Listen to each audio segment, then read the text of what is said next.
The following is the procedure for public comment and participation. Individuals wishing to speak on agenda items must complete a sign-up card prior to the item being introduced. Those wishing to speak on quasi-judicial public hearings must complete a sign-up card and sign the oath. Sign-up and oath cards are available on the table. Individuals wishing to speak on non-agenda items may do so under petitions and requests from the public present. This opportunity is offered twice in the meeting, and individuals may speak at either the first or second petitions, but not both. No sign-up card is required. Citizens shall not comment on any issue more than once during the meeting. All comments except petitions and requests must address the pending issue, and citizens will be given 3 minutes to speak on agenda items. Next, citizens wishing to speak on the consent agenda must submit a sign-up card identifying the items of interest. Each speaker shall be limited to 3 minutes to speak on the entire consent agenda. And finally, all sign-up cards and exhibits being submitted to City Council shall be placed in the box on the table. The purpose of the City Council meeting is to discuss city business, and proper decorum must be displayed by all in attendance. Public input and participation is encouraged. However, all persons in attendance shall comply with the rules for meeting procedures and shall refrain from any action that disrupts the orderly proceedings of the council meeting or hinders a council from performing its duties. No person shall interfere with the rights of others to speak, hear, see, or attend the proceedings, make threats of violence, disrupt the proceedings with shouting, fail to confine remarks to the agenda item under consideration, nor continue to speak after the allotted speaking time has expired, as these actions shall be considered disruptive and disorderly. The mayor shall caution any person who violates these provisions and disrupts the orderly proceedings of the council meetings, and they shall be directed to comply. Any person who fails to comply, as cautioned, shall be ruled out of order, shall forfeit the remainder of their speaking time on the agenda item under consideration, and will be requested to return to their seat. Persons who fail to comply as directed shall be subject to removal from the council chambers by law enforcement or such other actions as may be reasonably necessary to enforce these regulations. Notwithstanding, the mayor may order the immediate removal of any person from the chambers who possesses a threat to property or life safety. Nothing in this section shall be construed to limit or restrict a person's right created by the Constitution, law, ordinance, or regulation. City of Titusville City Council regular meeting, November 25th, 2025 at 6:30. Call this meeting to order. Before we get started, I'd like to welcome up Pastor Paul for our invocation from Calvary Chapel, Titusville. Good evening, everyone. It's good to be here, and I am blessed to be able to open this meeting. I'd like to share, knowing a little bit about what this meeting is about, a couple of scriptures real quick, and then I'll pray. But we know that in Proverbs, Scripture tells us that without counsel, plans go awry, but in the multitude of counselors, they are established. And then, of course, we know from the book of James in chapter 1, it says, if any of you lack wisdom, let him ask of God, who gives to all liberally and without reproach, and it will be given to him. So I'd like to pray some wisdom over you all tonight and everyone who is here. Oh, Father, Lord in heaven, we come before you today with grateful hearts. We seek your wisdom and guidance tonight, Lord, as we gather to discuss, the future of our community. Lord, we ask you grant this council clarity of thought, unity of purpose, spirit of collaboration. Lord, help them listen with compassion, speak with integrity, and most importantly, Lord, decide with wisdom. And may every plan that is considered and every decision that is made reflects your justice, your mercy, and your truth. And so, Lord, we ask that you bless this meeting and that your will be done in all that we do. And we pray this in the mighty and powerful name of Christ Jesus. Amen. Amen. Amen. Thank you. Thank you very much. Please stand for the Pledge of Allegiance.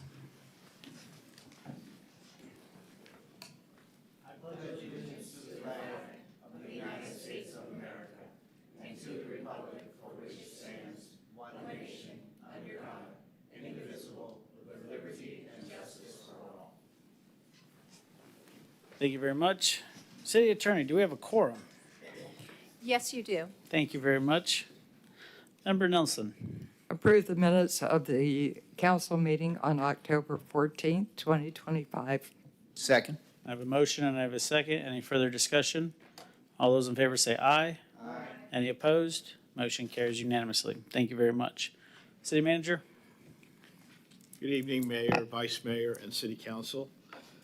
For special recognitions and presentations, we have one item. It's a proclamation for the Hospice and Palliative Care Month, and the mayor will present a proclamation to St. Francis Reflection Hospice Team, and I'll read the proclamation. Official proclamation, City of Titusville, Florida.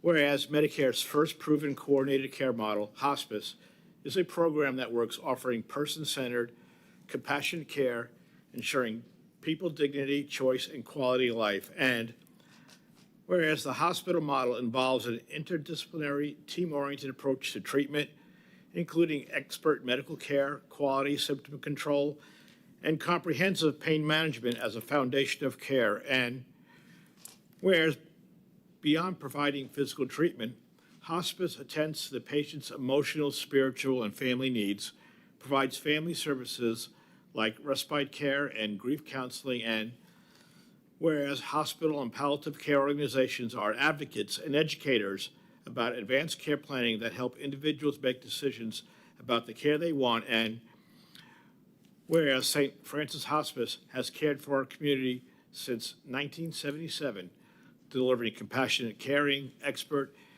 and professional hospice and grief support services to patients and families at the end of life, reflecting life, love, and compassion. And whereas 48 years ago, Emily Sasko, a Titusville nurse, and a group of volunteers came together to establish the Hospice of St. Francis because they wanted their family, friends, and neighbors to have access to compassionate, quality, end-of-life care from a locally based hospice provider.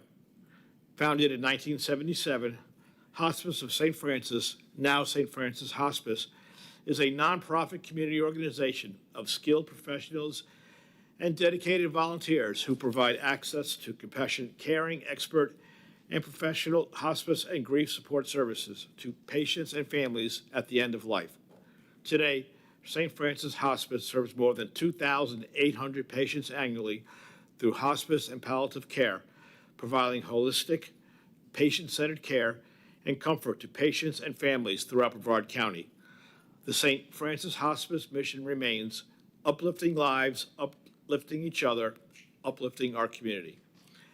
Now, therefore, I, Andrew Connors, by the authority vested in me as mayor of the city of Titusville, do hereby proclaim November 2025 as Hospice and Palliative Care Month in the city of Titusville, Florida.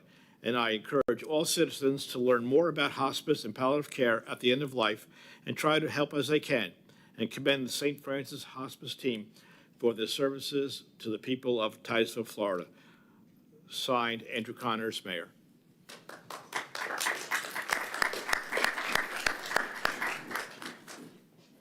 Thank you so much. We from St. Francis Hospice, oh, I'm sorry. We really appreciate this recognition for November is Hospice and Palliative Care Month. We're really privileged and blessed to be able to service the community, and we service all of Brevard County. And we've been around quite some time as a not-profit organization. The care is compassionate, it's loving, and it's provided at a very delicate time in someone's life, in the family. And it really is a privilege always. So thank you. Thank you so much. We appreciate you guys. Thank you. Thank you.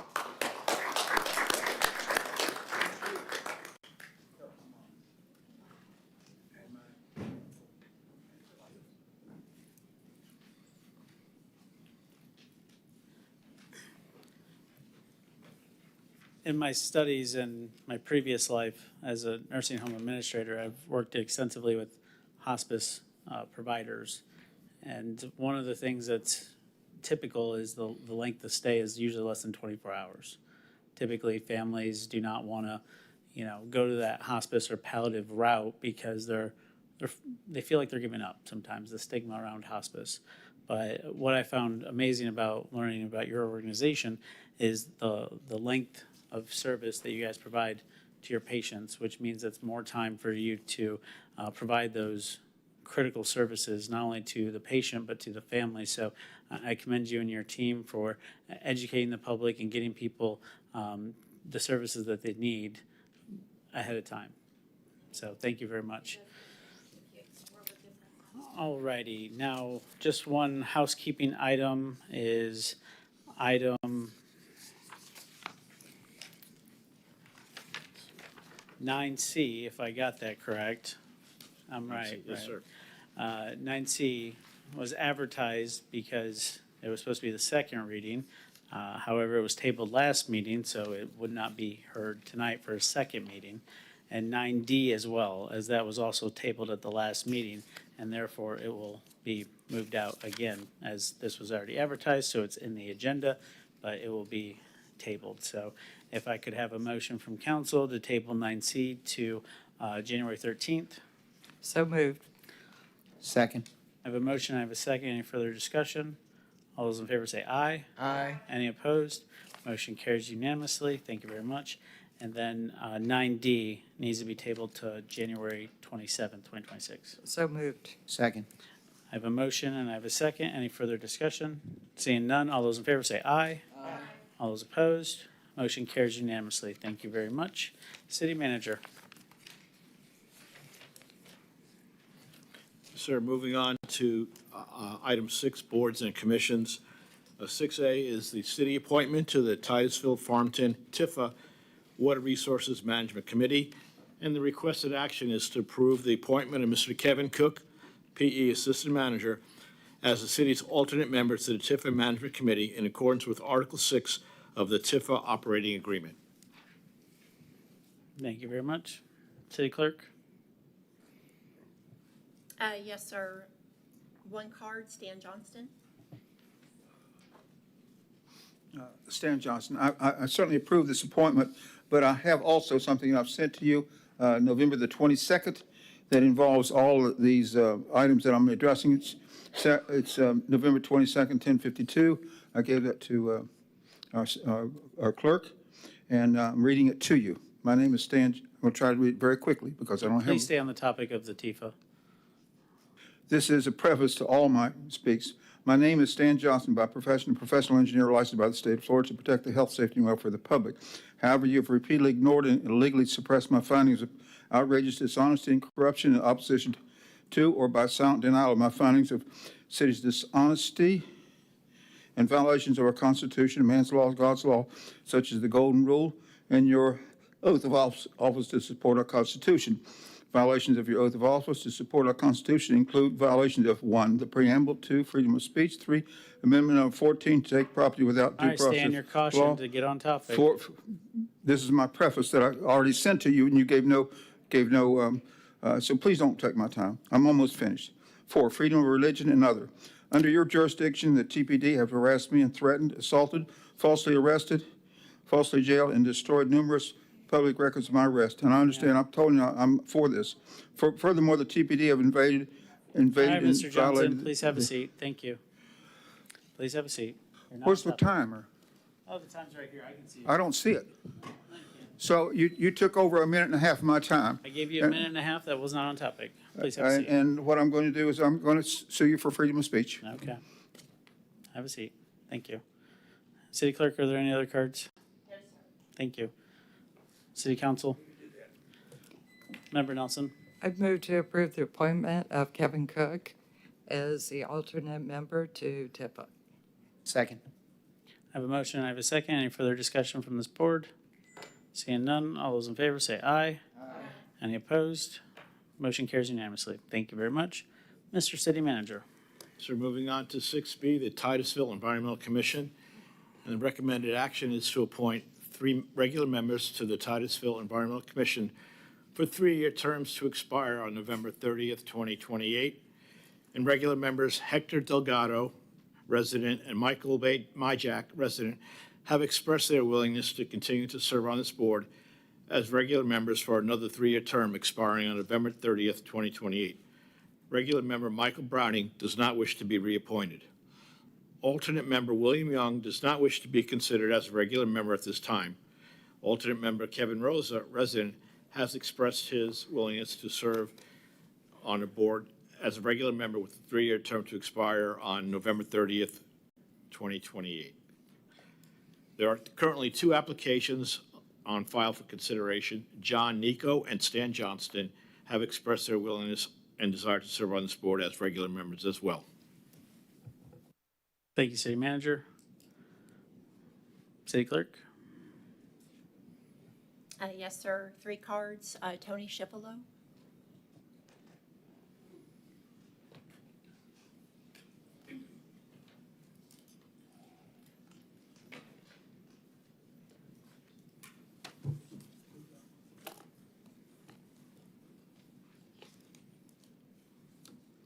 Shippola, the historic Norwood House. Members Delgado and Majak have expressed their willingness to continue. Member William Young doesn't want to change. Alternate member Kevin Rosa has expressed willingness and a desire, but he already serves as a regular member on the Parks and Recreation Board. And on the TEC, he already has a voice as an alternate member, as you will see on the next agenda item. He made the nomination, seconded it. Anyway, you'll see. Stan Johnson.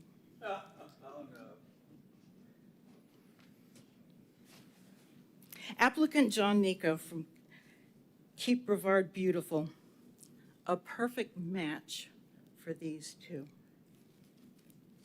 So I would recommend that you nominate him to the full-time position. Thank you.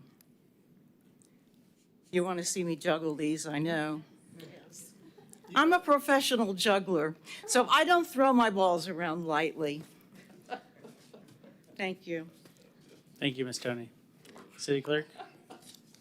Michael Majak.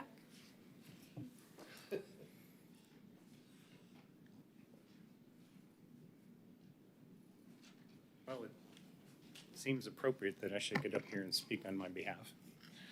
I've been here for 12, 13 years now, quite a while in this position, but I've been following our water resources ever since they came to my neighborhood, looking for why the surficial aquifer was showing up slight near Silver Lake. Boy, that was in 98, I think. And it led to us in FIFA and Wellfield 4, and as we have today. But it was the beginning of when our well fields started souring because we had saltwater intrusion. And they're still soured to this day. And that's why we're pulling some 60% or more water out of Wellfield 4 and not out of 2 and 3, where we used to be completely self-sufficient. And that's what I want to see us get back to, is to see us self-sufficient, to see a healthy lagoon and a healthy environment. And we know the way now. We just have to figure out how to chart the course. So if you have any questions for me, I'll be happy to answer them. Okay. Thank you very much. Thank you. City Clerk? Stan Johnston. Stan Johnson, I'm the same person who was just removed for what I'd say is a violation of freedom of speech. And I can see this as an obvious violation of speech will occur when I am required to sit down and I have not been allowed to use my allowable time, or I'm removed for a discretionary and false determination that I am not on topic. So that's what I believe just happened, false determination. Mr. Johnson, you're still not on topic. Yes, thank you. Thank you. So would you please pass out the pink card? Okay, and everybody get the pink card this time, because this is a little bit different card. So the subjects for our TEC Environmental Commission include some things that are listed on here. Let me read this to you. Question: how can anyone build a dam immediately downstream of houses already in the 100-year floodplain? How can they do it? How can they do it? Does anybody have any idea? This has to do with the TEC. This has to do with what just happened. Flooding in the city of Titusville. Dams. And I've already sent you emails saying the dams are flooding homes. Does anyone have an answer? Understand, is that anybody know any idea when this came about, this approval of dams? 1985. 1985. Freshwater management study. What do you think their answer is to the question, how can you do it? They don't answer the question. That's what you guys do, the same thing. You don't answer the question. Well, the reason it's illegal because it violates many laws, the compensatory storage law, our constitutional right of taking property without due process of law. So I'm going to be voted into the TEC because what you're doing, I don't say it's bad. It's really bad. It's also against your oath of office. All of you. All of you. Even Mr. Abadi, when he was, you're in the Coast Guard, right? Mr. Johnson, please talk about the appointments to the Okay. board. All right. Well, I thought if he was a member of the armed forces, like me and Mr. Cole, we took an oath of office to support the Constitution of the United States, and you guys took also an oath of office, and you're violating it by flooding homes with these dams that are completely illegal. And you notice I just sent a notice to FEMA regarding the same thing today and copied you. But I don't think you read my email. You probably didn't read my email that I just said to you on the first time I was up here because that was the preface I was given. And what I read to you was what I wrote onto this to read to you. And I've done it, and yet what happens is that my freedom of speech is violated. So thank you. All right, bye-bye. Thank you, Mr. Johnson. City Clerk? All right. City Council? Member Nelson? My choice would be to approve Hector Delgado, Michael Myjack, and John Nico. And I appreciate Kevin's work, but Mr. Nico has such a good resume that I don't think we can argue with it. So that would be my motion. I would second that motion and say that I do appreciate Kevin still serving as an alternate and value his input on that board. All right, so there's a motion and a second. Any further discussion? Seeing none? All those in favor say aye. Aye. Any opposed? Motion carries. Thank you very much. City Manager? So moving on to item 6C, Titusville Environmental Commission recommendation. At the November 12th, 2025 meeting, the TEC requested City Council allow for 2 meetings a month, and this is not a budgeted item, and by a 6 yes and 1 no vote, the motion passed, and they are requesting council consider going to TEC meetings twice a month. Thank you, City Manager. City Clerk? Yes, 4 cards. First is Laura Lee Thompson.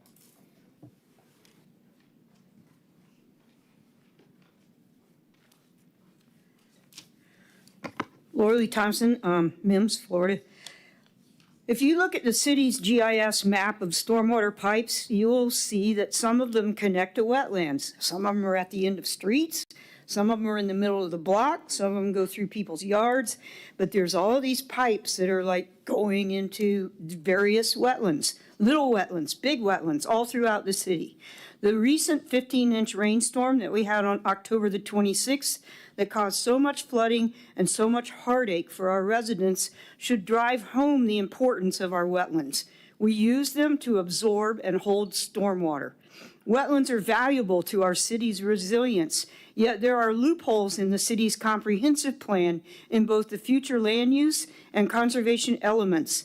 And there's no language there to protect wetlands less than 5 acres. These loopholes have been there since 2010. It's time to fix this mess. The TEC is working with the planning staff to address the issues in our comp plan language to ensure better protection for our wetlands. The TEC has made a reasonable request to hold 2 meetings a month to work on the wetlands language in the comp plan. And unfortunately, that didn't come out in the report on your agenda. But all we want is 4 meetings. That's it. January, February, March, and April.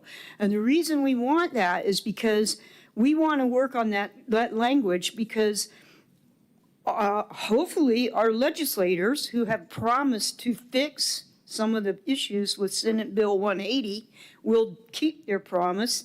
And by the end of the legislative session, cities and counties will be able to resume resilience work in their communities. And we want to have our work done rather than waiting till the end of the legislative session to start working on the language for our comp plan. So we feel like this is a reasonable request. We're only asking for 4 extra meetings. We're not asking for extra televised meetings. In fact, I don't care if you don't televise any of these meetings where we're talking about wetlands. That might be better. I know it's not in the budget, but this matter is so important to our community. I will make a donation to the city to cover the staff time so that we can finally get this resolved. Thank you. Member Nelson? I have a question. Laura Lee, what would happen if we added time to the regular meetings? Would that work? No, because we've had meetings that last till 9:30 at night, and people by the end of two hours, everybody's burned out. You're just the longer you sit there, the more you can't think anymore, and so that way everybody will be fresh. But I'm serious. This is a really important matter for our city, and I'll be happy to help fund it because we need to get this done. And having the meetings last until 9:30, 10 o'clock at night, it's not going to help. Yeah. Okay. Thank you very much. I want to get through the rest of Well, the cards before we get to discussion. Okay? I just had a question for her. Yeah. I wanted to clarify. So after April, you guys would go back to 1 meeting? That's correct. I don't Okay. want to meet twice a month. Okay. None of us do. Okay. We just want to get this done and in a timely manner. Go ahead, Vice Mayor. Okay. My question is for both the city manager and you, Laura Lee. Well, that's not a question for Laura Lee. Well, it is, because I was going to ask, can you have meetings, have a sanctioned meeting every other week, one without staff? No. I- No. And But I mean, if it's announced, they can have the meeting. we need staff. Okay. We need their input. Okay. Us meeting by ourselves, Mary knows what she's doing. We don't. We need help. Okay. Thank you. City Clerk? Mary Spar.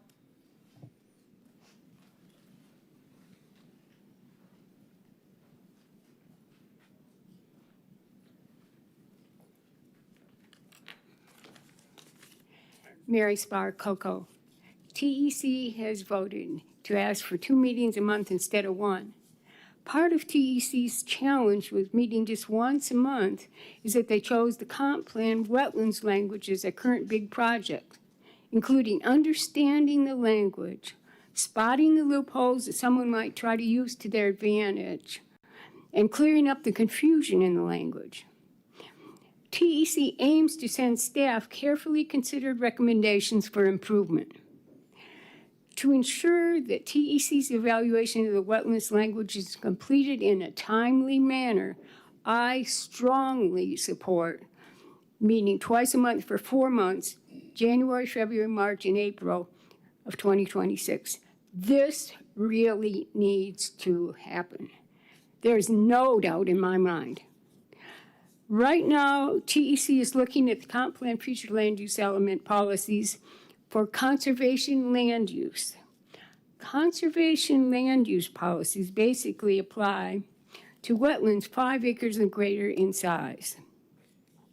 I'm sure you realize how important these large wetlands are, including their capacity for floodwater storage.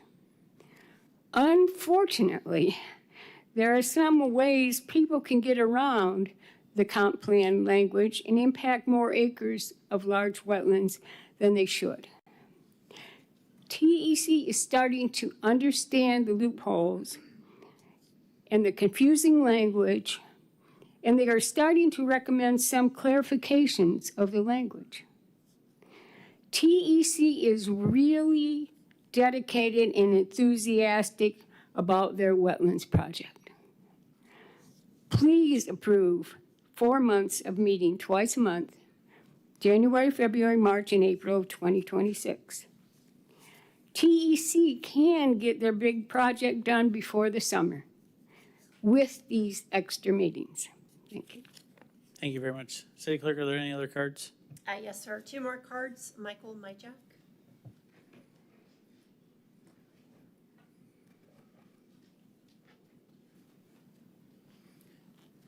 Good evening again. We think of wetlands as an issue, a singular nut, something we can wrap our hands around. But our wetlands are more important than I think many of us realize, and we saw a bit of it in the geosyntech report, the vulnerability assessment report. This is the topology of our city. The red areas are the areas that are going to flood first. That's because they're the lowest and closest to ground, to the ocean level. So these areas in between that we're talking about need a stormwater place to reside, simply put. And if we fill in small stormwater areas, then that's less groundwater being absorbed and more contributing to our lagoon. If you take a step back, it's not just the wetlands, it's the stormwater. And if you take another step back, it's our resource for potable water. St. John's has already told us that by 2040, we're going to be 96 million gallons a day under our quota for what we need to service this area. And we're part of that. And that's huge. And this is something they've been saying for a long time. I heard it back in 2005. So stormwater, sanitary sewer, potable water, it's one water system. Our city has 3 separate managing ways of dealing with it, but it's one water for one city.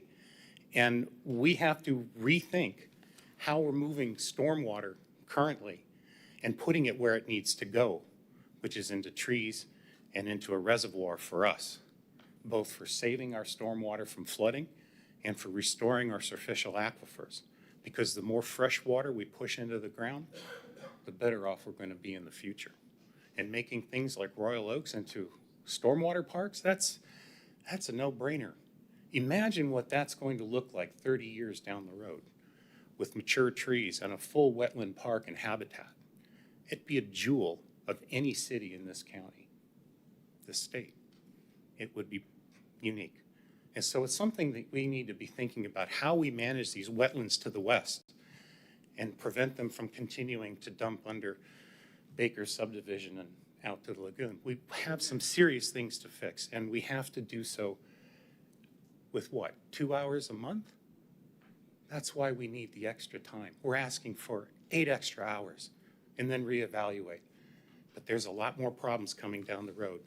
Just think about Thank you. Mr. Jesse Wright and his leaking gas tanks. City Clerk? Thank you. Stan Johnston.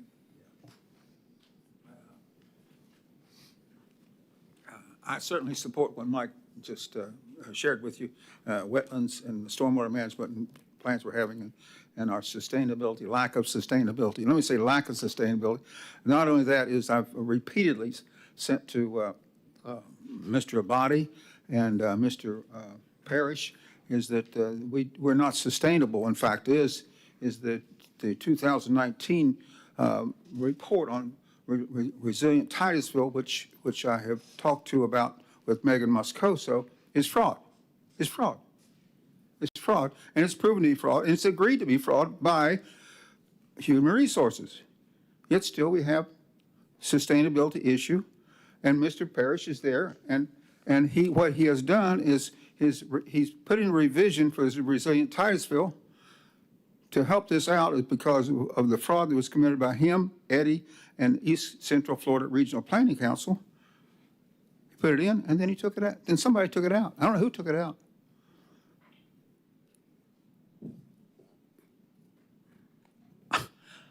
I can't imagine what in the world are you guys doing by having someone in your staff committing open and notorious fraud and then doing it twice on the same thing. Somebody did it twice. It's not been restored. So as far as what has this got to do with TEC? The TEC is looking into all these things. And then we're talking about sustainability. My goodness, this is about stormwater. Is one of the big things that the sustainability, we can't do it. We have set amount of water we can withdraw. I mean, it's just not an unending resource. And it seems that your sustainability report relies on what? A fantasy? It's a fantasy. So you guys keep on doing it, and I don't know how you get away with it, but you do. And it seems like you're all joined together in this fantasy that we're sustainable with what we've got. And stormwater and dams and wetlands, it's not sustainable. We're losing it. Our butterflies, I think 90% of our monarch butterflies, they're gone. I don't know if they can, I don't know why they aren't considered endangered species, because they're on their way to that. Well, I appreciate you letting me share this with you, and I also support just what Mrs. Thompson had to share with you, because they're working hard. They need your support. They're asking for very little, and they work hard. Thank you. Thank you, Mr. Johnson. City Clerk, is there anybody else? No, sir. All right, thank you very much. And what Laura Lee said was very spot on about learning about what Tallahassee's going to do and what they're going to do. And so it would be my recommendation that we center these extra meetings around the legislative session when it's not in session, because by the time it's in session, it's kind of too late, as Sarah knows pretty well. So I think it'd be good to do June, July, August, September, so we can see what they pass, because while we're all hoping they fix SB 180, we don't know what they're going to do. And then it gives us an opportunity to dive into what they did, and then we can get geared up for committee weeks in October as things begin to change. So that would be kind of my recommendation, as it seems like a lot of this centers around state legislation, St. John's, water management. So that was my thoughts. Member Nelson. I was getting ready to make a motion to allow them the extra 4 meetings, January through April 26th. So that would be my motion. I'll second with discussion. There's a motion and a second, so there is discussion. Member Stokel? Yes, no, and I do get what you're saying. I do feel like I do have concerns that some of it might be a little too late. My request would be, though, to get started now, because there already are bills that are happening. And if we do grant this, my request would be to please look at the legislation. A new bill was just filed on water quality. And so the more that you guys can give us as a council will help, at least from my perspective, when I go to Tallahassee, when I'm talking to the delegation.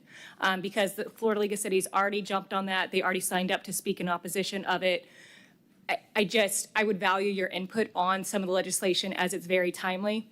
To the mayor's point, some of it could be too late, but I'm hopeful that maybe at least I can have some discussions where things could get amended. I do feel like there is a big push right now from Tallahassee on development, and I wish that there could be more conversations about it. And every time I do have a conversation, it's everybody come to Florida, everybody come to Florida. And the more stories that we can show of, hey, this is what's happening, showing the pictures of the flooding and saying, no, we do want business here, we do want people here, but we need to make sure that we're not flooding our current residents, and even the new people aren't going to be flooded out as well. So I would appreciate it if you guys are having these extra meetings, is to really dive into that and give us some tangible items that we could share, because really ultimately I think we're all on the same page trying to do what we can to protect our citizens.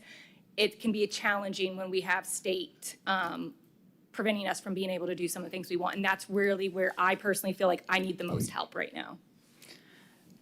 Thank you, Member Stokel. Sorry, I started snickering. Herman got locked out of his computer, and I couldn't help myself. I know, right?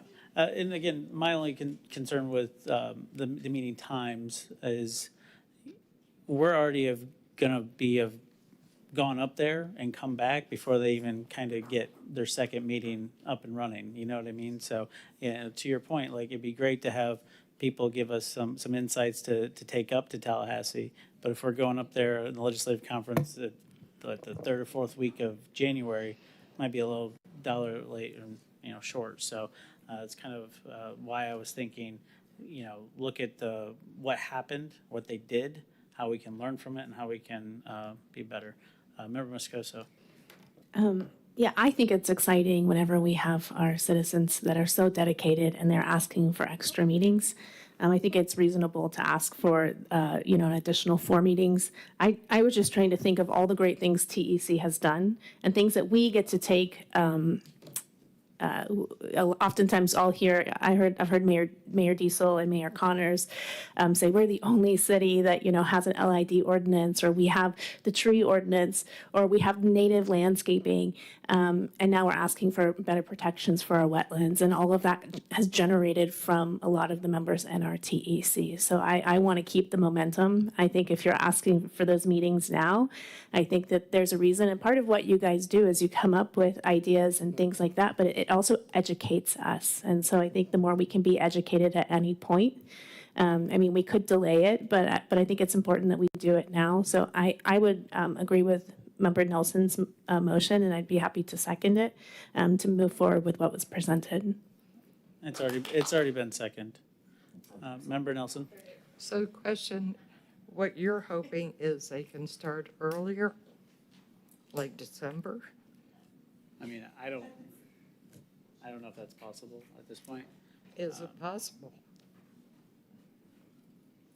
Sorry, what? Is it possible to start in December? We don't meet in December. Ooh. Okay, well, that's out. Scheduling conflicts, right? It's always something. Vice Mayor Cole. My question, I'm kind of torn right now. I agree with the extra meetings, but I listened to Mayor Connors and I listened to Councilperson Stokel, and both made a lot of sense. And I guess I would like to ask you which you would prefer, because you're the ones that are asking for it. Mayor Connors has said that because of the way the legislature works, it would be better to have it later in the year. And Councilwoman Stokel said that there are a lot of things that you can do in the beginning. So I just need some help in helping me make a decision. And I don't care who answers. It really doesn't need to be a 30-minute debate about this. I think we all support right allowing now, extra meetings. and I don't mean to dismiss any of the legislative issues, because there are plentiful and many. What we're addressing right now is our own code of ordinances and loopholes in our own code. That's where the problem lies right now. We started to close some loopholes and get an understanding. We had 4 that we wanted to attack at the last meeting. We were there for 3.5 hours. We got 2. And I would say the second one we just tapped on. And that's when we realized the depth and the scope of what we're asking for to be done in 2 hours a month. When do you want to solve the problem? We need to do this now. If this is number 1, this is what we need to be focusing on. I don't know about the legislature. I know about our city, and I know what our needs are, and I know how much time it's going to take us to hash this through. So if you want good work, we need the time and we need the effort. Thank you, Mr. Marjek. Does that answer your question? Yes. Thank you, sir. Thank you. Well, and I think there's many issues with many codes in our book of ordinances. Future land use, stormwater, all that stuff. But by the way, you should dive into the taxation section of our code. It's very interesting. Member Stokel. Yes.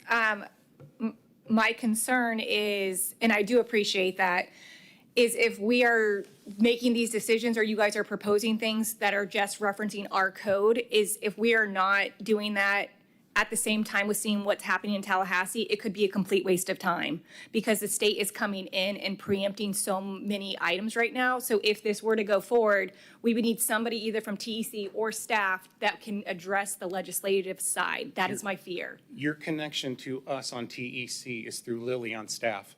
So all you would need to do is make a recommendation, a question. What about this? What do you think about that? And it'll be on our agenda. Okay, And then we'll ask for another meeting. okay. All right, thank you. All right, well, there's a motion and there's a second on the floor of allowing the TEC to meet twice in January, February, March, and April. Is there any further discussion? Seeing none. All those in favor say aye. Aye. All opposed? Motion carries. Thank you very much. We're now at the petitions and requests section of our meeting, non-agenda items.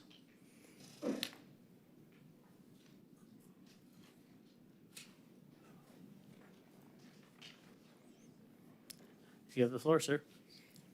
Good evening. This is my 12th meeting regarding the disturbing, very loud truck at 583 Gardenia Circle. Has anybody in this room been awakened the past 21 months, 3.5 hours early every day? Anybody? Mr. Ray, please direct your Okay, yeah. to the council. Thank you. So far, you have refused any help, even though I have repeatedly cited your own codes, ordinances, statutes, and Florida law. I hear you talking about water resources, ordinance, statutes. That's wonderful. I heard the word protection of citizens. This affects my health and safety. If I'm not mistaken, you were voted in by citizens of Titusville, get a salary, and yet, last meeting I attended, you told me to, quote, take it to court, unquote. Why do you refuse to remedy a situation that affects my health and safety and falls within your enforcement? Is it because the truck owner has bragged to me that he is, quote, friends with the cops, unquote? Is he related to a cop? Is this why this keeps happening? Do renters in Titusville have more rights than people paying property taxes? Do you have more rights than me? I bet a fortune that none of you, including Mr. Lau, who's not here tonight, would be putting up with this as long as I have. You limit our time to 3 minutes, except for apparent friends or family from what I've seen before. Any thoughts of you limiting your responses on issues you discussed to, say, 5 minutes and allowing people at the podium to have 5 minutes each? Sandpoint Park restrooms have been routinely, closed well prior to dusk. How will it play out for the city if someone in a wheelchair can't make it to Cumberland Farms in a timely fashion? Every year after the holidays, the mayor routinely speaks at the Homeless Memorial Service, allegedly honoring all people who've passed on the streets in Titusville. Law enforcement officials have repeatedly been on the agenda to speak, but for years that I've gone there, Thank you they very have much, been sir. no-shows. Thank you. Mr. Johnson? Want me to speak now? Okay. Oh, I'm assuming you would like to say something in your petitions and requests. I would like to, thank you. Thank you very much. I'll read to you what I sent you in the mail November the 22nd that I was reading to you at the very beginning so it says freedom of religion and other. That was excluded. Under your jurisdiction, talking about Titusville Police, Titusville City Government, the TPD have harassed me and threatened, assaulted, falsely arrested, falsely jailed, and destroyed numerous public records of my arrest. Furthermore, the TPD have invaded and violated the sanctity of my work, home, family, church, and freedom of religion. I and others do not feel safe at home. And then it says, I request that you desist your harassment and obey your oath of office, our Constitution, and laws, and protect the health, safety, and welfare of the public. And then I wrote on what our clerk has. I wrote what I read to you before about suing you for freedom of speech. So that's what I had there. So what it's important to do now is to think about our wisdom that we talked about in the very beginning of this meeting. And so I'm bringing you to some prayer. So my prayer to you tonight is, Lord, I pray for our wisdom, truth, and justice in our city. Our city is one of the most foolish cities on earth that builds dams that floods homes. And everyone says, amen. So what I've talked to you about before was a fantasy. You guys are on a fantasy. And so what I'd request you to do is something very simple. I'm going to read this to you. I request and challenge for our city to have any one of your many professional engineers to dispute the fact that Titusville has illegally approved the design and construction of 2 dams at the senior center that flood properties and homes. Let me read that again. I'm challenging you for any one of your professional engineers. You've got over 5 of them. Come and say that Stan Johnson is wrong. And here's what, I'll read it again. I request and challenge the city of Titusville to have any one of your many professional engineers to dispute the fact that Titusville has illegally approved the design and construction of 2 dams at the senior center that flood properties and homes. By the way, today I sent to you a copy of what today I sent to FEMA that says that you guys are committing fraud and scams on this dam. That's what I sent to FEMA today. And I sent it to your email, and you didn't read my email, apparently, because I'm saying the city of Titusville is in a fantasy, and you're living scams and fraud in this event of putting dams that are flooding homes on Temple Drive. Thank you. Thank you, Mr. Johnson. You're welcome. Anybody else for petitions and requests, non-agenda items? Seeing none, moving on, city manager.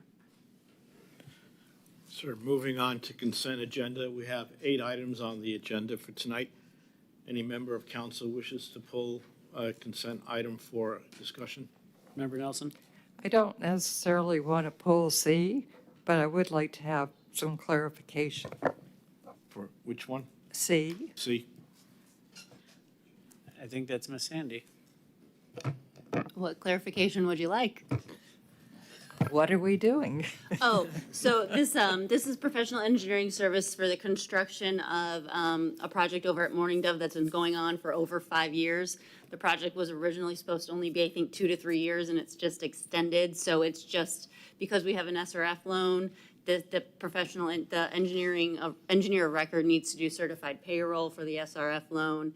And even though we're not being charged by the construction company for the ongoing issues until we can get the startup, the professional engineer still needs to do that. What they're doing monthly. So hopefully we are going to be done soon. Okay. Thank you. Member Moscoso?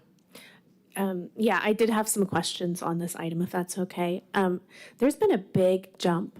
I think that's probably what you're referring to. It started at 590,000, 93,000, and now we're up to 937,000 with all of these amendments. So we're asking for an additional 76,000, just so that everybody is kind of aware.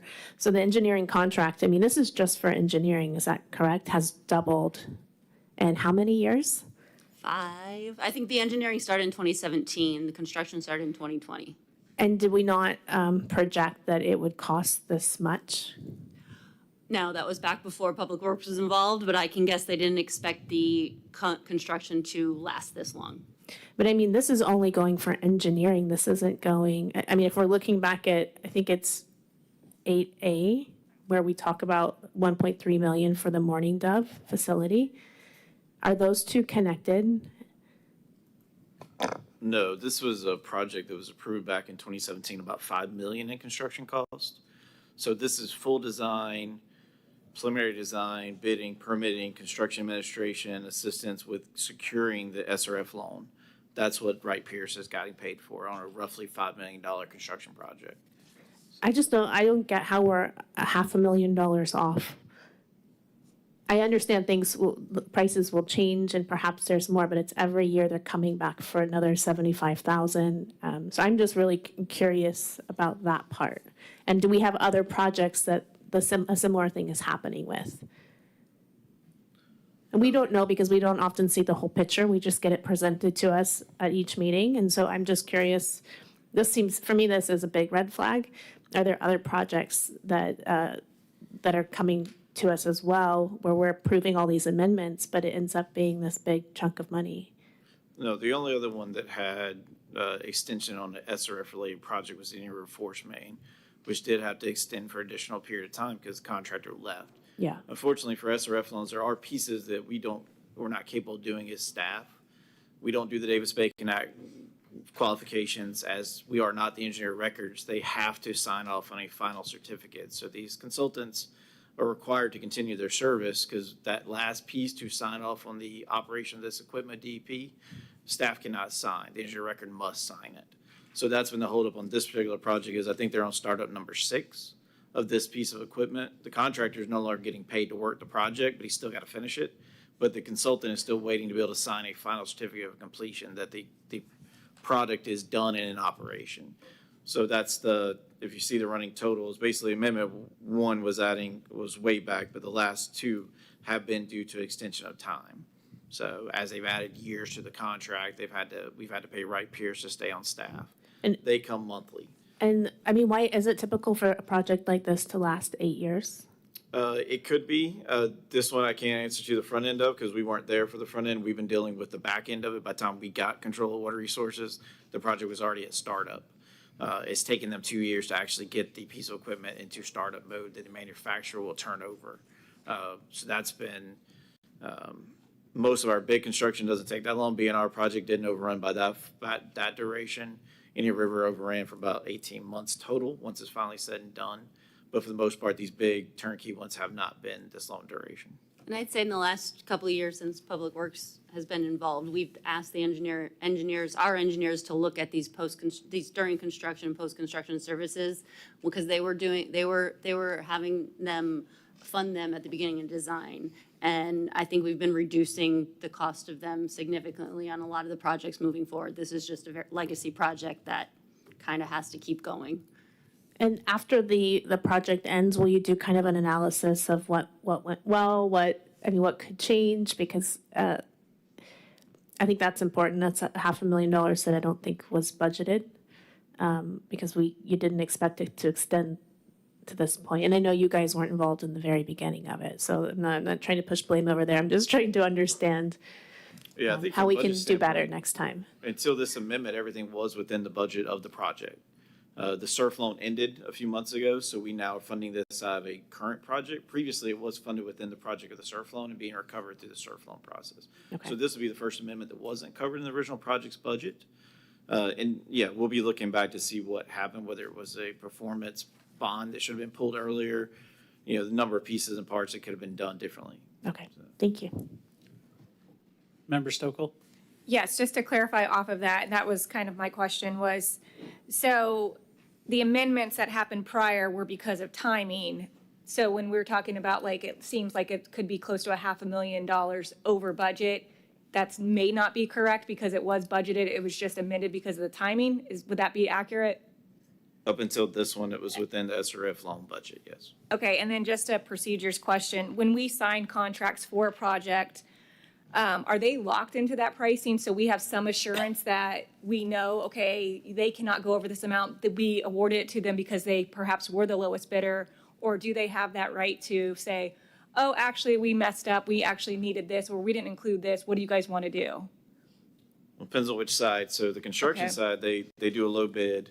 They're locked to that price. Doesn't mean you can't have a change order, unforeseen circumstances, change of materials, interpretation of plans.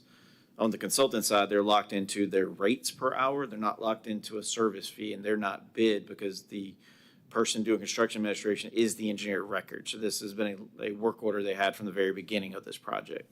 So they're locked on their hourly rates, actually on an old contract. They don't get the benefit from the hourly rates that have adjusted to new contracts. So they're still working off of a now expired contract at this point. They're locked to those hourly rates. their tasks are dependent upon the contractor's work progress. So when they come on a monthly site visit, the longer the project goes, they're paid to come monthly with an SRF rep, go over the site. They're going to get basically the same hours that they were going to get throughout this process. But that's not a low bid. The professional service can't do a bid. You have to do it by a qualification. They were awarded the contract many years ago. Okay, thank you. Thank you very much. Seeing no items being pulled, City Manager, you want to read them for the record, please? Yes, sir. I'll go ahead and read the titles of the 8 items for the record. 8A, Resolution Number 21-2025, declaring its official intent to reimburse itself from future taxes up financing for capital improvements within the city's water and sewer system. 8B, Child Car Seat Safety Program, use of restricted funds. 8C, Amendment Number 6 with Wright Pierce Incorporated for the Morning Dove Water Treatment Plant. 8D, Special Event Road Closure, Titusville Christmas Parade, December 13th, 2025. 8E, Victims of Crimes Act VOCA Grant Fiscal Year 2026 Award. 8F, Titusville Police Department 911 Center Training Funds, $33,627.59. 8G, Task Order with ACOM not to exceed $150,000 for the feasibility assessment of converting 6350 Horizon Drive to the Titusville Police Department TPD headquarters and the Emergency Operations Center. And 8H, Florida Department of Transportation, FDOT safety enhancements in the downtown Titusville. Thank you, City Manager. City Clerk? Yes, sir. One card, Stan Johnston, for 7 of the items. A, C, D, E, F, G, H. I begin with the preface that I've read to you, I've sent to you on November the 22nd, and I didn't have any comments, and so I give you again the same preface without reading it. So what has happened, I'm not sure what you just did, but you had a discussion of 8C about Wright Pierce Incorporated. So why didn't I get to discuss 3 minutes on that when y'all discussed it? The item was not pulled. There was just questions of staff. Huh. Okay, well, let me speak a little bit about this one, is that Mr. Cook is, I don't know how he does it. I don't know how he does it. He took over Sean Stauffer's position of stormwater and water and sewer and water resources, and at the same time was Public Works Director. I pretty much told him he was crazy. I didn't use the word crazy, but he's working himself to death. And I think you just saw from what he told you about this item 9C, is that it's been bungled, and he doesn't know all about it. But I want you to understand that Sean Stauffer, you see this right here? Sean Stauffer was in charge of this. And I went and talked to him in 2012. He never even saw it. He never even heard about the Stormwater Master Plan. He was in charge of it. Mr. Stauffer has bungled on so many things. He's cost the city millions of dollars. And he's taking his place. Mr. Cook's taking his place. I want you to give him some slack. I want you to praise him, because he's doing a job that, who wants it? I don't imagine how he could ever want that job. He could get much more money working out the Cape. And let me share something else about this, is that what Mr. Stauffer did, he's committed fraud. And he committed it with Mark Ryan. If somebody wants to talk to Mark Ryan about it, him and another engineer was the one who approved this dam that floods people's property. I'm talking about the dam that we have right now flooding Tipple. He approved it, and it's illegal. It's a fantasy. And I told you I opposed it when? 40 years ago, in 1985, with other people, including Mayor Tom Mariani and Jim Ball. Actually, they didn't oppose it, they asked the questions. What are you going to do when you put these dams? Aren't you going to flood these people's property? And guess what the answer was from staff? Silence. They never answered the question. In the last 40 years, they still haven't answered the question. And you guys still won't answer the question. And you won't even get a professional engineer to answer that question. Thank you, Mr. Johnson. It's horrible. All right, can I have a motion to approve consent? Move to approve consent agenda items A through H. Second. I have a motion, I have a second. Any further discussion? City Clerk? Member Moscoso? Yes. Member Nelson? Yes. Mayor Connors? Yes. Vice Mayor Cole? Yes. Member Stokel? Yes. Motion approved. Thank you very much, City Manager. Sir, moving on to 9A of the ordinance's second reading and public hearing. This is ordinance number 40-2025, and our code enforcement manager will read the title ordinance for the record and answer any questions.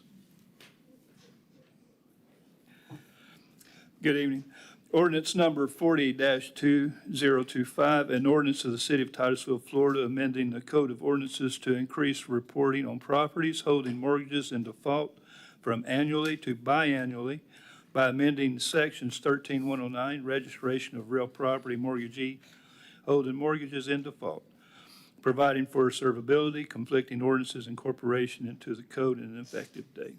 And I'll be happy to answer any questions. Thank you, Mr. Glenn. City Clerk, any cards? No, sir. Thank you very much. City Council, any discussion or want to make a motion?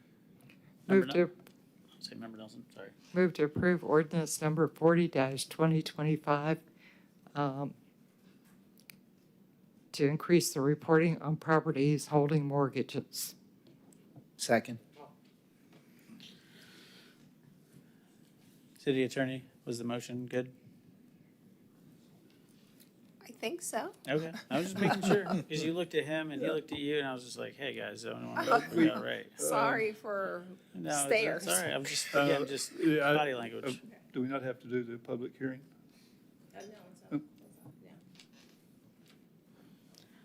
All right, I have a motion and a second. Any further discussion? City Clerk? Member Nelson? Yes. Mayor Connors? Yes. Vice Mayor Cole? Yes. Member Stokel? Yes. Member Moscoso? Yes. Motion carries. Thank you very much. City Manager? Sir, moving on to 9B, ordinance number 41-2025, the public zoning ordinance. It's also the second reading and the final public hearing. And our Community Development Director will read the ordinance and be available for any questions. Ordinance number 41-2025, an ordinance of the City of Titusville, Florida, amending the Code of Ordinances to include nonprofit and non-governmental organizations working for the public welfare to the purpose in the public P zoning district and to add permitted and limited uses in the public P zoning district by amending sections 28-238, community centers, 28-239, community service, 28-240, convention center, 28-256, vocational school, and 28-323 Public P, providing for grandfather provisions, severability, repeal of conflicting ordinances, incorporation into code, and an effective date. I've given a short presentation on this zoning, on this change to our zoning code at the last hearing. There have been no changes since, so I'll try to answer any questions you have. Thank you very much, Mr. Parrish. City Clerk, are there any cards on this matter? Yes, 2 cards. The first is Stan Johnston. I'd like to let her speak first. She agrees with that. Jessica Castle. Hello. Hi. Can I adjust this? Okay, I'm a little short, thank you. Okay, so I'm here on behalf of the Gibson Center that this ordinance is for. I mean, we do amazing work over there with local entrepreneurs and being able to give them a place to stop cooking out of their homes and come into our facility and give the community a healthy meal in the sense of, we're not, eating something out of grandma's kitchen and that's being sold on the side of the road, which there's several people selling food off the side of the road. We don't know where any of that food comes from. However, we're providing a clean, safe kitchen and where they're learning how to be entrepreneurs in their business. We're teaching them, not only, hey, this is a great place to come self-serve your food, but how do you manage your cost? And we're creating entrepreneurs within the city and giving them that opportunity that they otherwise wouldn't have had. So they can, eventually progress into owning a food truck and all those things. Not only that, but we also let them, serve the community, serve the members that are in the area and the members of the facility as well. On top of that, we also are a budding place for entrepreneurs to come in and learn about business and have a place to go that they can come in there and, utilize the facility to bring their clients in. And then it's an inexpensive use for them as well. I mean, there's literally nowhere on this planet that you can go and use a facility for $40 a month. It just doesn't exist. And so we're providing that for the community. And this is kind of our last roadblock in the way to being able to provide these opportunities for members of our community. And I'm done, I think. Thank you very much. Thank you. And Stan Johnston.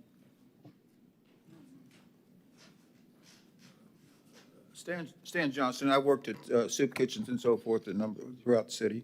Not a whole lot, not this one, but I have worked on Saturdays and so forth, breakfast at Methodist Church. And I'm supporting what Jessica has to say. And I think that this is something that we need to support. We need to support our people, and maybe I can go and have Thanksgiving over there because I don't have plans yet. But here's what I meant to say is I meant to begin with my preface. So each time I speak is my preface.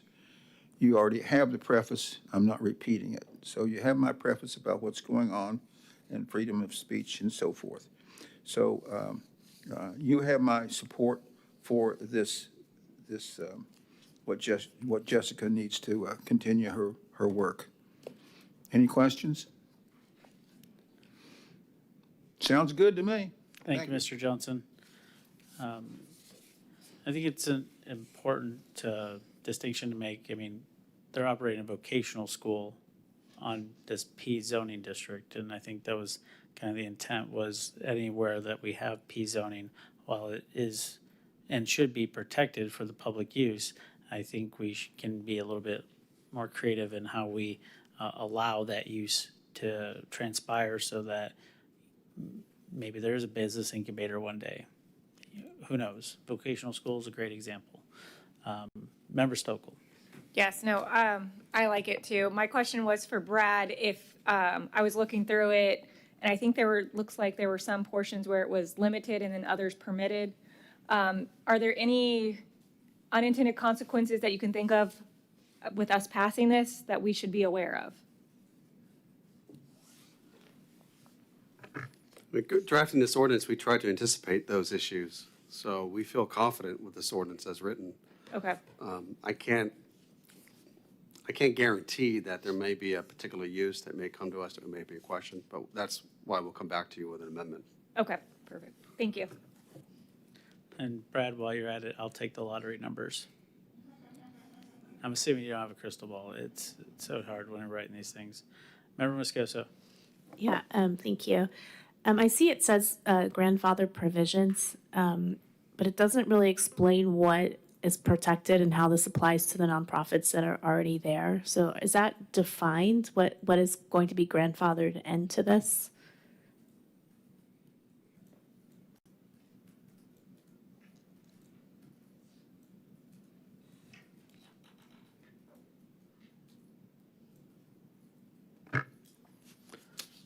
So basically what that's trying to address is that what is already existing can continue if it is found to be non-conforming later. If we need to address that, we can come back to you an amendment to this ordinance though, but that's basically my understanding. Would it be helpful for it to be defined? So if Like it's the not, non-conforming uses that we have already, like for that to be laid out? so we do have other code sections that address scenarios like that. So if a use is considered to be, was legally permitted, but found to be non-conforming as a result of a rezoning or a change to the code, then it can continue on. But if it does lose its non-conforming status, that would mainly happen as a result of the business closing or the use closing.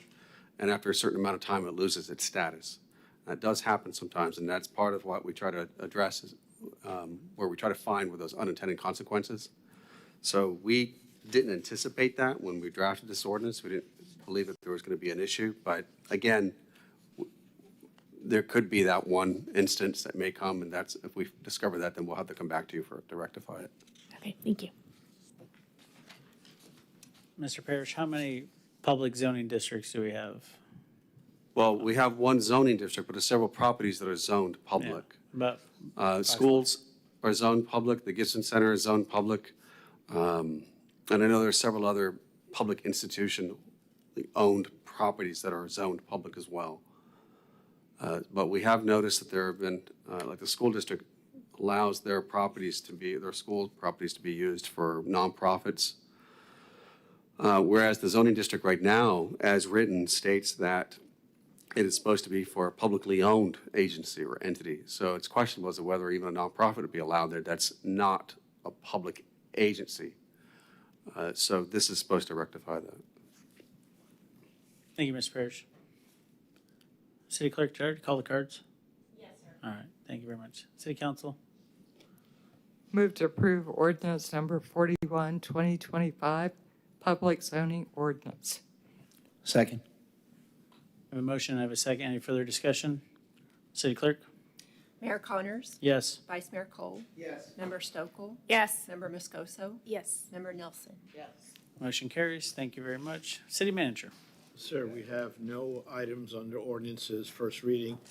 Moving on to old business, we have one item, and that is the Post-North Brevard Economic Development Zone Economic Development Strategy. And we're looking for council's definitive guidance on two issues.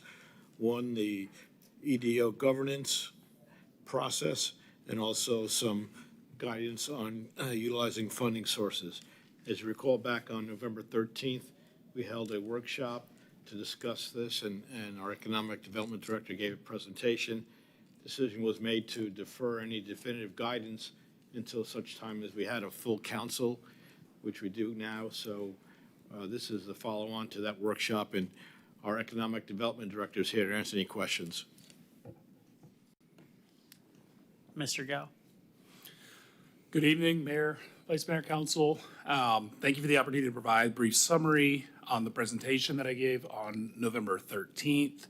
That presentation laid out a clear strategy for the city to continue managing the economic development, what we would do after the dissolution of the North Brevard Economic Development Zone. Tonight, just run through it really quick, give you kind of some high level, just what was covered, and then I'm here to answer any questions that you may have. First was the purpose of the plan, and that the responsibility for economic development now rests fully within the city of Titusville. This creates an opportunity to realign our approach so that it's entirely locally controlled, that it's transparent, and that it's accountable to the priorities that are set by council. The strategy presented would establish a long-term, but more specifically a performance-based model that ensures that every dollar invested drives measurable results for our residents and the businesses. The second thing that I went over was the governance structure. On that governance structure that I had proposed, the creation of a city-based economic development organization overseen by a 7-member board.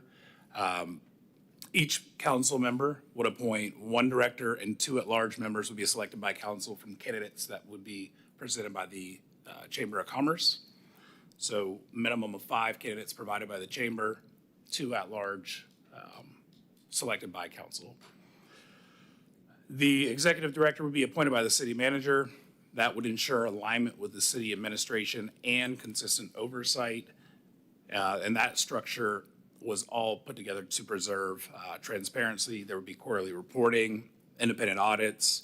All of that would still allow the organization to operate with the speed and responsiveness that economic development requires. The programs, I recommend 5 different core areas to focus. First one being business recruitment and marketing. that would focus on attracting aerospace, defense, advanced manufacturing, and logistics companies by promoting our proximity to KSC, available sites, and infrastructure advantages. Second is workforce training and talent development, which would strengthen our partnerships through the schools, colleges, and the employers to ensure that we were making sure our residents are prepared for the jobs that we're working to attract. Next one is Site Readiness and Infrastructure Grant Program, and that would be used to make infrastructure improvements on sites to expedite the process from land right now to actually getting on the tax roll.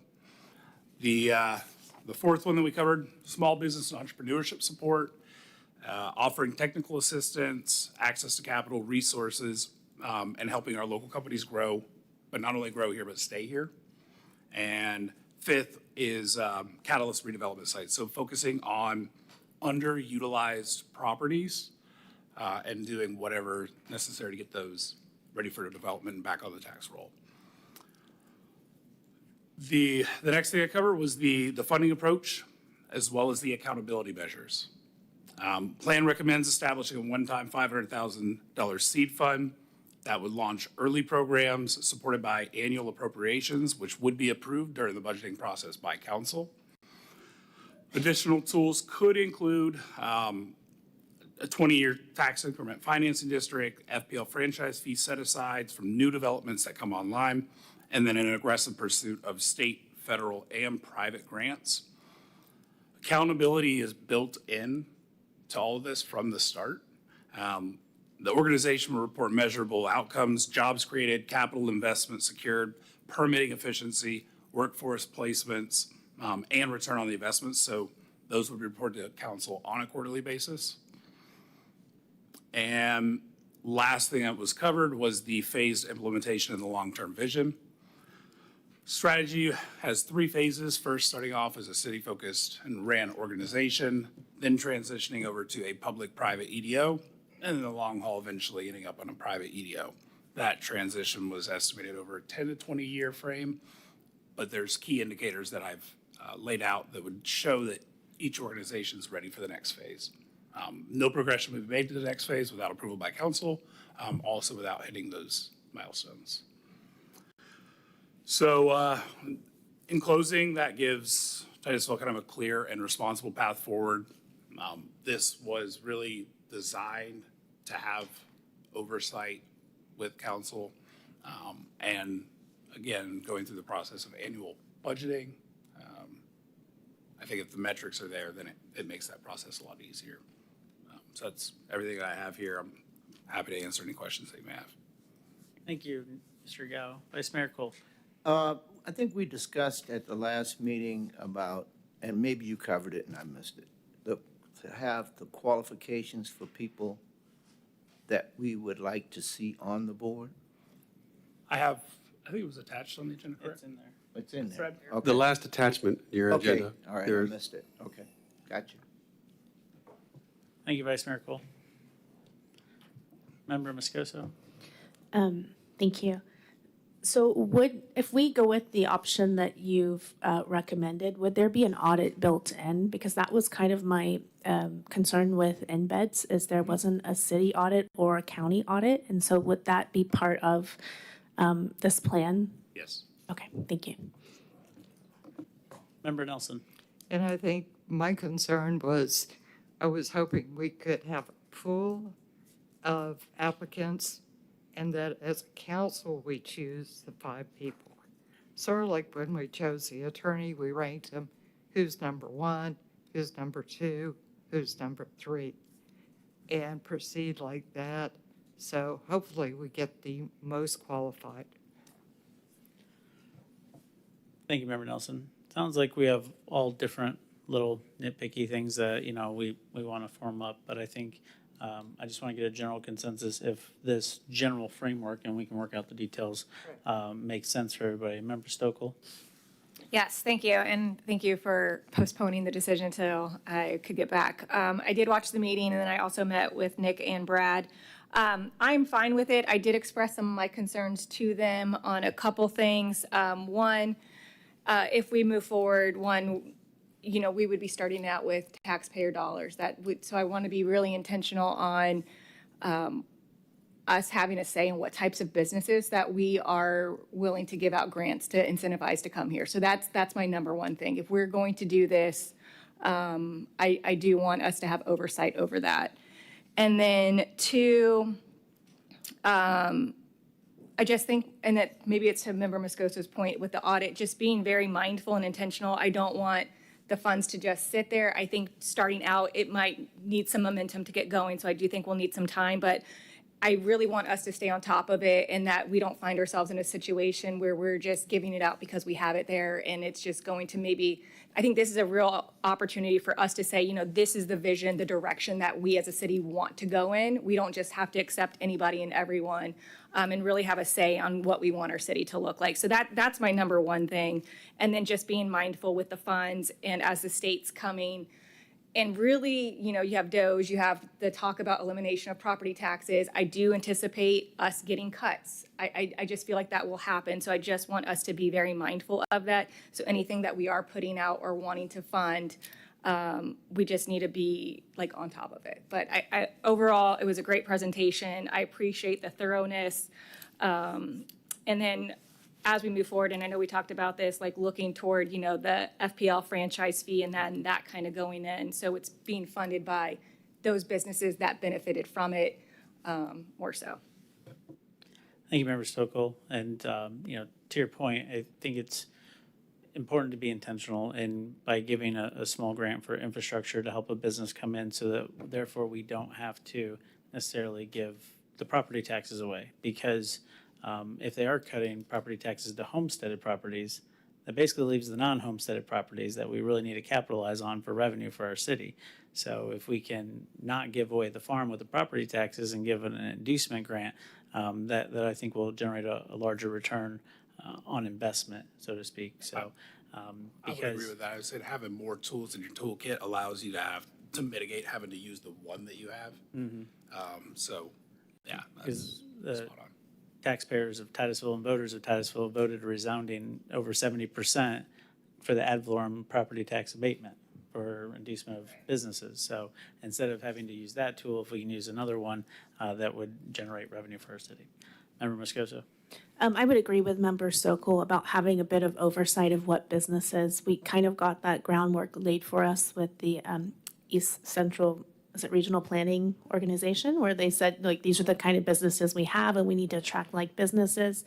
And so I also understand the importance of having pad-ready sites and how important that is. However, I think one of the last, or one of the ones that NBEDS gave to was they made on 50, that site was pad-ready and they gave maybe $300,000 for the infrastructure there, which was great. But I drove by today and it says a Chase Bank is coming. So you have a Chase Bank, a Truist Bank, and a ViStar right there. And that's where our funding went to. And so for me, I was in that meeting and I kind of was like, I wasn't a voting member, so I couldn't really do anything, but I think it would be good to have a little bit of oversight. Although it might clear up some blight in those areas, we need to think long-term, and having 3 banks right next to each other, we hear complaints about that all the time, and often we can't do anything, but if we're actually actively giving away money for that, I think we have to be careful. Mr. Gao, did you put any parameters in there of what level of grant would need to be made before it came before council for approval? Because I believe with the zone, there was various different levels of approval depending on the dollar amount, correct? So that actually hasn't been determined yet. The first step is establishing the governance structure in the board. Once that's put together, then the board would convene and we would put all that together and bring back to be adopted. Thank you very much. All right, so I'm looking for a motion to move forward. Member Nelson? So are you looking for a motion? Yes. Okay, so you want a motion to establish a post-NBES strategy. Does that do it? I would recommend on page 404 of your packet, you'll see the recommendations. The first action would be 2 different actions. One is the organization itself. And the way we've laid it out in A through E, if you concur with that, we'll come back with you with more specifics on how that works, minus how the members will be appointed. We've heard you on how you would like to see that done, so we'll come back to you with the instrument that will set that up. All right, Member Nelson. So basically, you're looking for a motion to establish an EDO governance and board, correct? We're looking for a motion to establish an economic development organization, governance and board appointment process with the following, A through E, with obviously the amendment of how the members will be appointed. Okay, so that would be my motion with the amendment to A being that we appoint them as a group. Okay. Okay. Second. City Clerk, are there any cards? Yes, sir. One card, Stan Johnston. All right, Jill, I was trying to interrupt you, but I forgot to call the cards. That's why I was trying to jump in. My name is Stan Johnson. I think that the former organization about using these funds, he's taken off. Has been, I have not had problems with it because part of it, I don't understand it. My preface is the same as what I began in the beginning on the email that I sent you on November 22nd. I'll just read a part of it. It talks about my findings of outrageous dishonesty and corruption. I have concerns about whether you guys are able and qualified to handle this. I really am. I mean, just tonight, I had what has happened here is I explained to you the fraud and dishonesty of Mr. Parrish, who's still here, fraud and dishonesty of Mr. Stauffer, and a number of members of your staff. And I also asked you the question about, please have a professional engineer to tell me that I'm wrong about the flooding by the dam and that it's a responsibility of the city. Mr. Johnson, please get on topic. This is what I'm talking about. Your inadequacy and negligence and whether you're capable of doing it, because you guys are living in a fantasy. And what you just admitted to your guilt of flooding. Mr. Johnson, you're cautioned. We're talking about Economic Development Board. You're cautioned about completely taking away my freedom of speech, and you interrupt me, you take my time. I'm not pleased with it. You don't need to do that. And I will sue you, and I'll win, just like I've done before. You understand, we just went to the Supreme Court, won a decision. All right, Mr. Johnson, have a seat. I was just talking to you. Okay, I'm going to sit down, and you again, what'd you do? You took my freedom of speech, and none of you, even my spokesman, never objected. All right, thank you. All right, so I have a motion, and I have a second. Member Moscoso? Sure. I like the idea of appointing, but if it's possible, and I think Carmen did mention that we would do a ranking system. So I would agree as long as we can do a ranking system, and then make sure that we would know. I know that we had some really experienced people on that board. I just want to make sure that we've let other people know so that we're kind of open. There might be other ideas out there as well, of course, with the qualifications. So just making sure we have those dates of when we will be voting on that and the information out. Thank you. Thank you, Member Moscoso. Mr. Gao, is there an estimated timeline of when we would even bring this back before us? Like it's government, so what, 6 months, 10 months, year? To be determined. Thank you, yeah. We definitely need to bring this back to you through the budget process. Yeah. All right, any other questions? Discussion? All right. All those in favor say aye. Aye. Any opposed? Motion carries. Thank you very much. Thank you, Mr. Gao. The second action is 2, same page, now funding mechanism. So we're going to, based on your last discussion, there are some things in here you did not want to consider and some things you did want to consider. So we want to suggest to you that your motion would state, utilize the following potential funding sources or combination as desired by City Council, or utilize the following, and then select which ones you believe we should look into and bring back to you. And what I heard from your last meeting was A, B, D, and E. That's on page 404 of your packet. City Council, if I may, I think we should look into all available funding situations and let them come back with a plethora of different, so we're not just putting all of our eggs in one basket. And I think I was just gonna say, we did have a TIF set up and it's still established via ordinance. So I think that is something that needs to be considered and weighed as we look forward and move forward, so. Member Nelson, you are next. I agree. I think we were talking about TIF, and we had questions about it and using it, and if it was still in existence, blah, blah, blah. I don't think it was. We didn't want to use it. What we can do, if you approve this motion that includes that, we'll look at all these tools, come back to you with specifics as to what we would recommend. Right. And if the TIF is in existence, we'll tell you that. If not, we'll tell you that's not in existence and what the hurdles would be, or what the process would be to establish if that is your desire. Okay. That would be my desire. Is that a motion? That can be a motion. All right, is there a second? Second. I have a motion, I have a second. Member Stokel? Yeah, I don't think I'm a fan of the TIF, but I'm willing to look into it to see what it, yeah. I mean, we're very big fans of our CRA. All right, I'm gonna tell Sue you said that. All right, so I have a motion and I have a second for the staff to get back with different funding sources of how we can slice this up. All those, I almost said it. City Clerk? Thank you for, I just want to verify. For the motion number 2, you're approving the utilization of the potential funding sources. And I know A through E are specified. Which ones are your? All of them. Okay, thank you. Yeah. Mr. Johnson, did you put a card in for this? I have, not only do I have a card for that, but I also have a card for anything that. I know, and I almost called the vote, but then I remembered right as I was saying it, and that's why I stopped. Thank you for remembering. But my preface to this is be the same preface as I've had for the November the 22nd, saying is that I'm speaking with problems that involving the city in corruptions and dishonesty.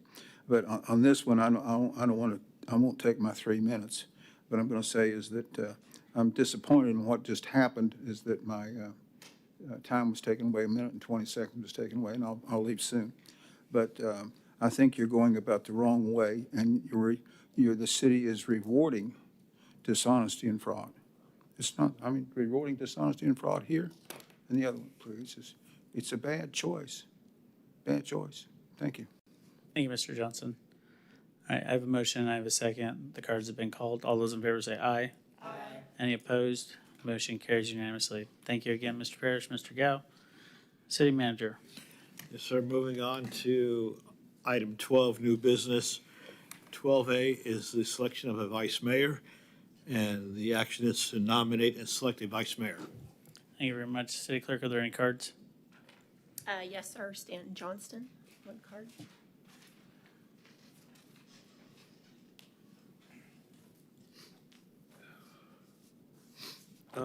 The selection of the vice mayor is going to be a difficult situation, especially considering what just happened here at this council meeting. In other words, what happened is that if this was in court, you would have the big problem is you've just admitted guilt, that all 5 of you have admitted by not having a professional engineer to disagree with my findings of flooding of properties by the dams that the city approved. You admitted of the guilt of the city of Titusville. You did it. There's no question about it. So I will be going to, you got the vice mayor, but I'll be going to St. John's River Water Management District, December the 9th, telling of your fraud. Mr. Johnson, you're not on topic. Well, so the people you select, what do you have to select from? People who have, all 5 of you apparently have been completely dishonest. So you're going to have a difficult decision. So I don't have any sympathy for you for what you're doing. Rewarding people for fraud, it's not good. Thank you, Mr. Johnson. City Clerk, are there any other cards? No, sir. All right. Member Nelson. So I think our vice mayor is doing a great job. And my suggestion or my motion would be that we not let him run away. I would second that for Vice Mayor Cole to be nominated again.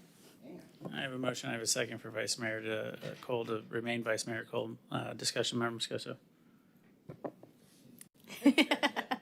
No, I will agree. I would just say we have some strong women on this board. We've got a doctor, we've got a former attorney, and one day I would love to see a female as vice mayor.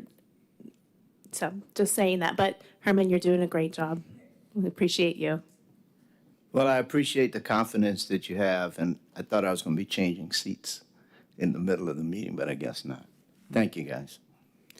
All right. All those in favor say aye. Aye. Any opposed? Motion carries unanimously. Thank you very much. City Manager. Sir, moving on to 12B is the designation of the chair and the vice chair of the Titusville Community Redevelopment Agency. City Clerk. Yes, sir. One card, Stan Johnston.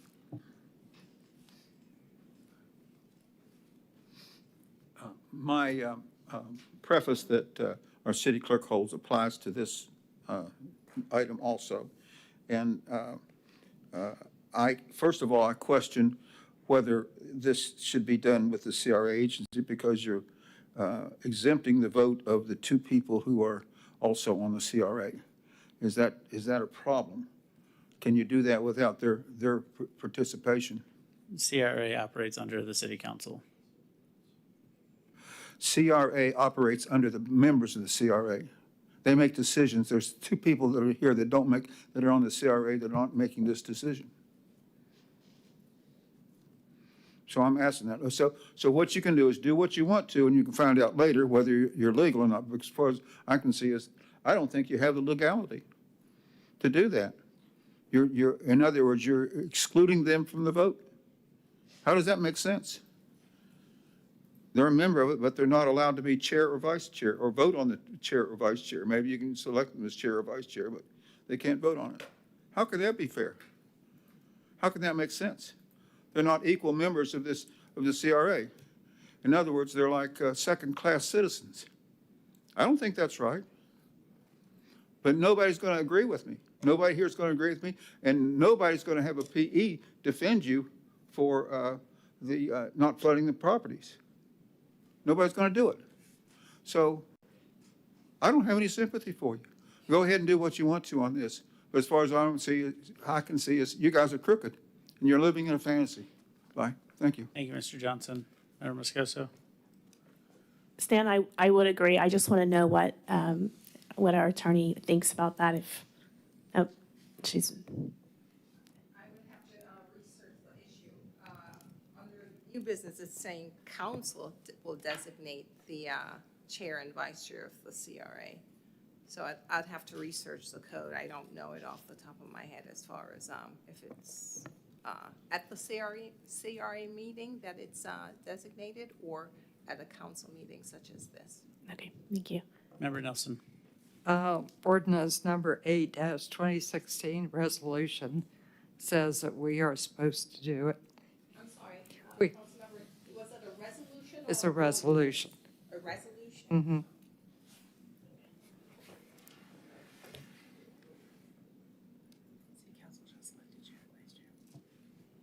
Yep, it was written down. Any other questions, discussion? Vice Mayor, make a motion. I move that we designate the chair and the vice chair of the Titusville Community Redevelopment Agency as the mayor and the vice mayor of council. Second. I have a motion, I have a second. Any further discussion from council? All those in favor say aye. Aye. Any opposed? Motion carries unanimously. Thank you very much. City Manager. Sir, moving on to 12C is to update council membership appointments to serve on outside agencies. And earlier, the city clerk handed out the current roster of liaison appointments, and it's for council's desire to amend them as they see fit. Thank you very much. City Clerk. Yes, sir. One card, Stan Johnston.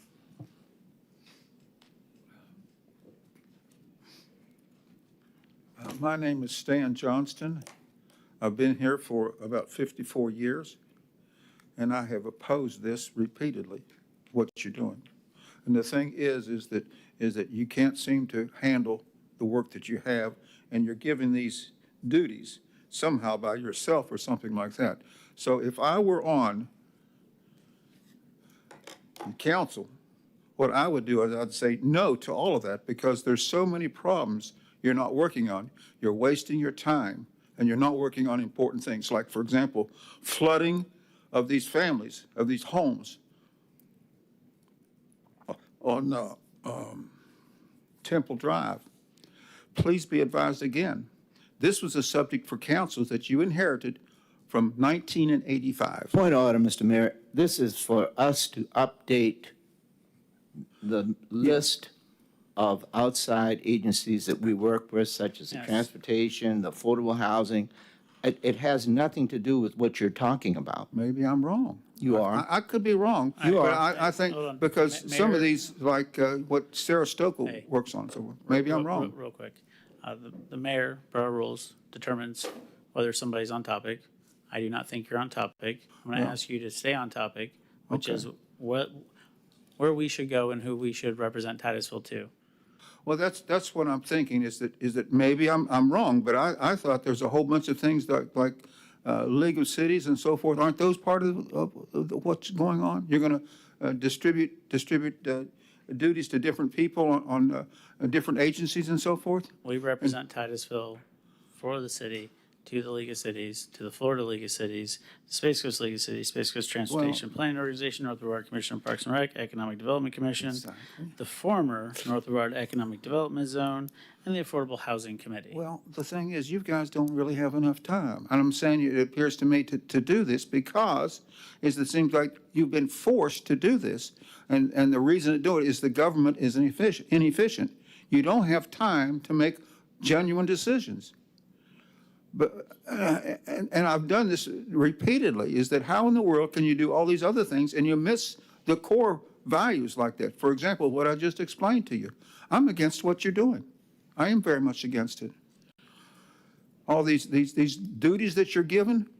When I ran for a council member, I would never support this kind of nonsense because you're so far behind. You've got so much problems and you're not dealing with them. You have no business going these, like, for example, Sarah Stokel goes all these things for different things. That sounds nice, but the thing is that we have problems here that you're not taking care of. For example, the flooding. Thank you. Thank you, Mr. Johnson. And just point of information for you, going to the Space Coast Transportation and Planning Organization to advocate for more DOT funding for our community is a good thing. I believe roads are a part of infrastructure. I believe, Mr. Johnson, you're out of order. Also, I think Member Stokel representing us and getting good feedback from what our other cities are doing around the state in regards to flooding or infrastructure funding is very important. I believe representing us to the North Brevard Commission on Parks and Recreation so that we have a say in our parks that are being maintained by the county is a good thing. Now, with that being said, I have kind of a light slate, to be honest with you. I know compared to everything else I do, but I did represent us on the North Brevard Economic Development Zone. That I don't think they're meeting anymore. So I'm a little bit freed up there. And then I would also say the North Brevard Commission on Parks and Recreation, since the county board several years ago made the executive decision to only allow advisory boards to meet quarterly, it's kind of been a little bit ineffective, so to speak. The board is appealing, trying to find a waiver so they can meet more often, but it's very, very hit or miss on that board. So other than this Space Coast TPO, I'm kind of freed up. But I just wanted to let you guys know what I was thinking and where my head's at. Member Nelson? Well, it looks like AHUC is needing an alternate. If you would like to volunteer. Yeah, be happy to volunteer. I'm gonna make Herman go anyway, but And I don't know about everybody else, I've had these assignments for years. I'm happy with them. So I would say if everybody's happy with the way it's laid out, we leave it as it is. If I be so bold, Member Stokel, do you think I could be your alternate spot on the EDC? That's fine with me, because I feel like even if, with that, we can still go as non-voting members. So Yeah. it's still possible, so that's perfectly Well, fine. I just want to get the emails and be able to put it on my calendar and plug in when I'm able to attend, because I haven't made it for one of those meetings yet, and I think that's important. Nope, that's perfectly fine. I am not offended. Any other changes?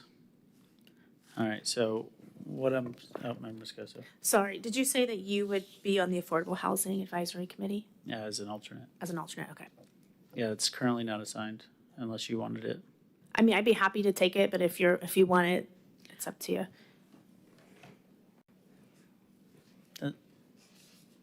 Not the end of the world for me either way. I was just letting people know that, like I said, my committee assignments are kind of, I don't know, not that demanding, I guess. Sure. I'd be happy to take that one if Okay. that's okay. Thank you. So we got Member Moscoso as the alternate for the Affordable Housing Committee, Mayor Connors as the alternate for the Economic Development Commission. Any other changes?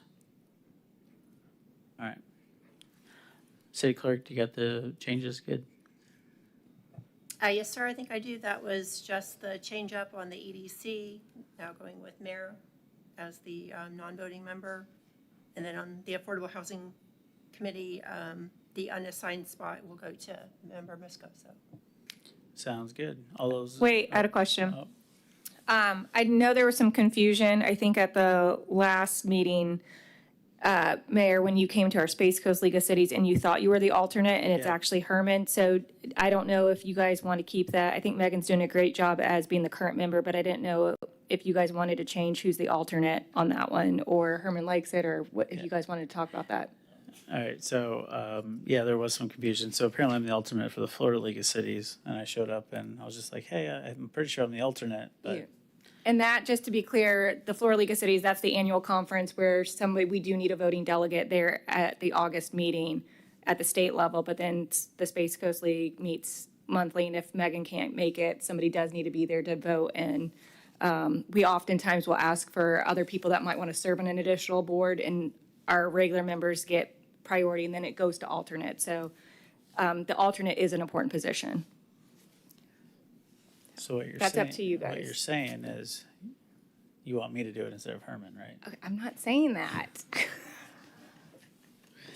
I didn't know. Anyways, I signed in for you, Herman, the other day. It's up to you two to decide that. But I just wanted to point that out because I do think there was confusion on who was the alternate. Yeah, there definitely was. I'm fine serving as the alternate. Okay. All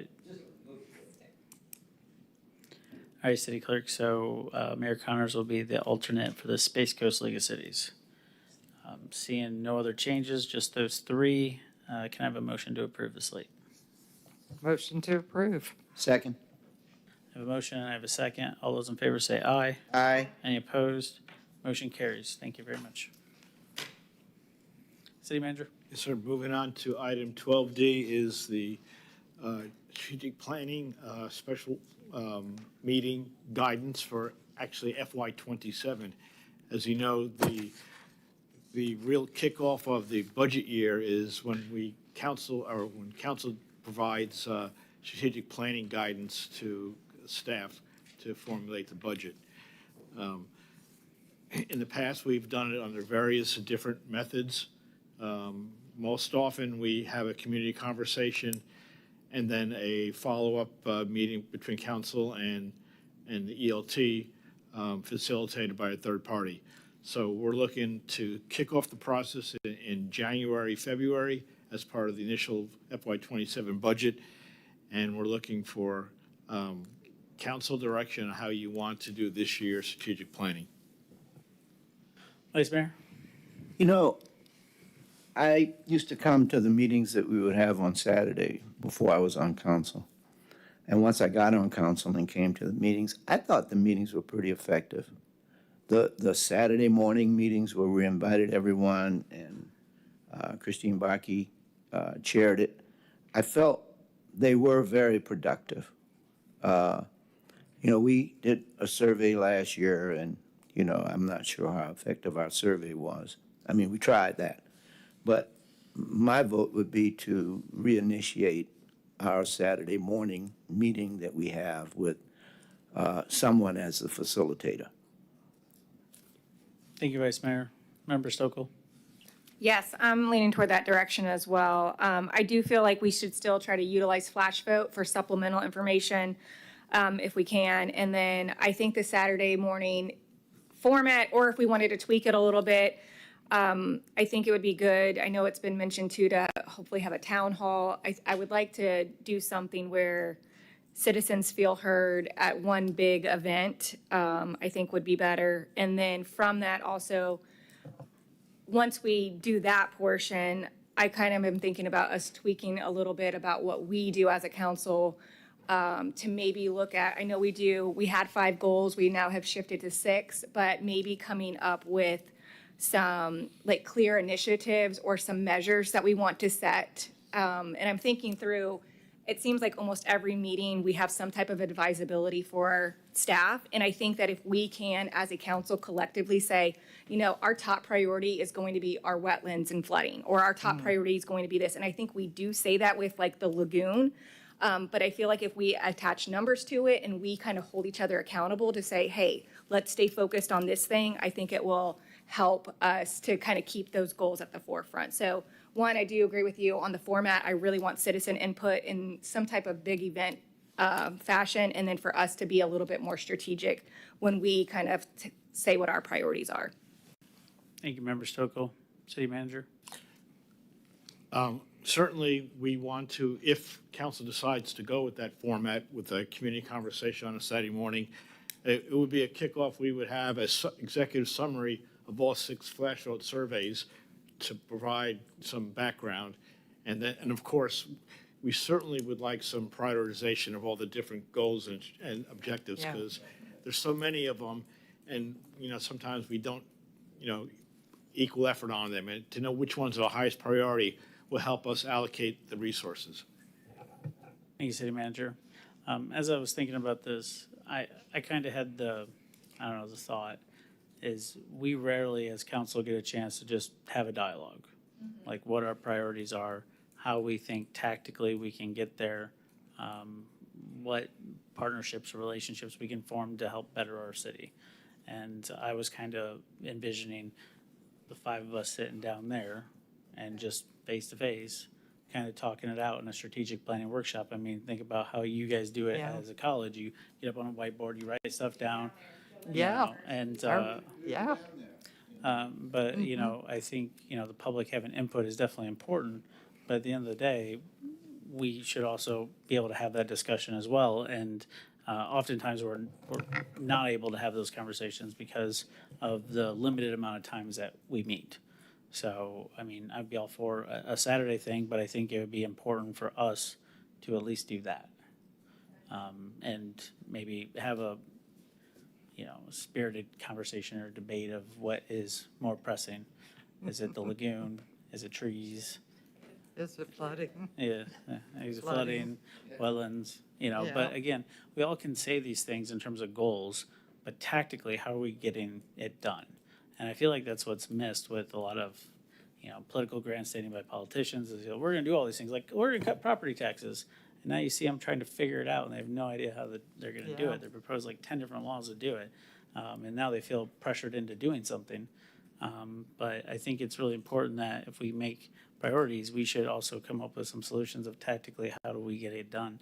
And hopefully we can have that conversation. Member Nelson. I agree with you guys. I like the community conversation. I sort of, in my mind, floated around what would happen if we did it every 2 years, but I think I like it every year. Because it gives us a chance to hammer out what we want And maybe we can be a little more strategic and lay out number one, number two, number three, because I think it helps staff, I think it helps us. So I'm for the community conversation. Thank you. I think it's important to bring up, what's our first goal? Improve quality of life with no way to measure. Member Moscoso? Yeah, I think that's a great idea. I love the idea of us all just sitting down and having that conversation. And then I think being able to support one another's, like, what are your strengths in the areas that you excel in, and how can we help you with those goals? And so working together as a team. I kind of feel like these strategic goals that we have are kind of like my New Year's resolutions, where I'm like, I want to lose weight. And by month 2, by the second week, I'm done. I've given up. And so I think it would be really good. And then we can all see, like, what areas, like, what are you passionate about, Sarah? I think we know, but we don't ever have the time to really go into depth. And then how can we support you on that, and who has those connections? And so I think it'd be great. And I would hope that the public would be interested in even just, I mean, I don't know how to incorporate them in, but having them at least listen to, and I think that would help them understand us and know us a little bit better too as a council, and see where our heart is and where our passion is in the different areas of the community. Thank you, Member Moscoso. Member Stokel? Actually, to touch on this, and I forgot about this, one of my colleagues, I can't remember who, they do like a retreat.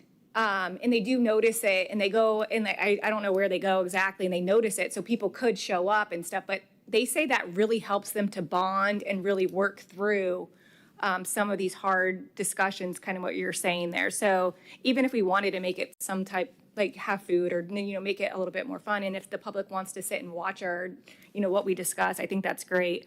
And then to Member Nelson's point, I do feel like it's a valid point. I appreciate how you say, you know, you're thinking every 2 years. Most strategic plans I see are like 3 to 5 years. We had a 3-year one at the college. We just did a 5-year, and it's nice to see that over time. It's hard with elections and people changing out, so I think it's good to keep doing an annual check-in.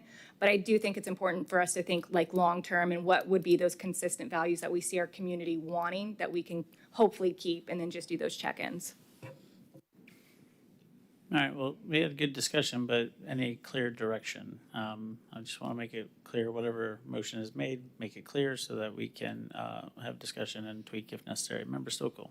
Yes, I guess my motion would be, so direction moving forward, that we would move forward with doing a citizen workshop on a Saturday, again, kind of similar to what we've done in the past, incorporating the flash votes if we can to have supplemental information.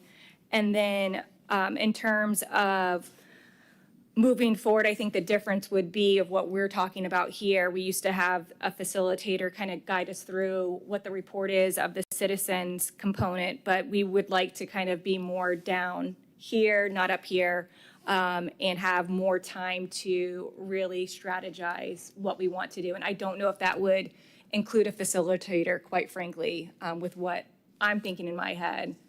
Depending. I don't know if I know that's a long motion and it's still kind of unclear. Member Stokel? Well, first of all, is there a second? I'll second it for discussion. Yep. So personally, I don't think we should have a facilitator if we're just going to sit around and, you know, kind of iron out some issues and, you know, put together our clear vision. The question I have is, what comes first, the chicken or the egg? With do we do the Saturday meeting first, or do we do, like, us as a board having those kind of conversations? I would say the Saturday meeting. I would too. Yeah. I'm just clarifying. Yes, yeah. Do the Saturday meeting. We'd have the survey results. That gives us information. And that's kind of what we did at the college. We did that, and then we had all of this to kind of iron out what we want. So are both meetings going to be on a Saturday, or just the community conversation on a Saturday? Well, I think to Member Stokel's point, we could notice a meeting and maybe not do it necessarily here. We can pick a time and a date where we can meet together somewhere, you know, where we could, you know, spend a lion's share of a day and make sure that we had plenty of time to discuss all of the things that we need to discuss. Yeah. We could actually do it at the hospital, you know, if. Yeah, we could go somewhere else. No, that's some kind of conference room, and just kind of, I think doing that kind of helps you to feel a little bit more comfortable, will allow us, I think, to hopefully bond more as a council. It might be worth trying, and I'll try to get more information too from some of my colleagues on some things that they do. Is that clear? Are we clear? Are we clear? We'll make it happen. Okay. So, All right. the motion is to have that Saturday community engagement meeting with us to get together as a council at a notice, time, and location for us to have, discussion on our strategic plan. The community engagement meeting with the public will happen first, and we'll work on a date after that for our retreat. Sounds good. So there was a motion and a second, and everybody's good on it. City Clerk? Yes, one card, Stan Johnston.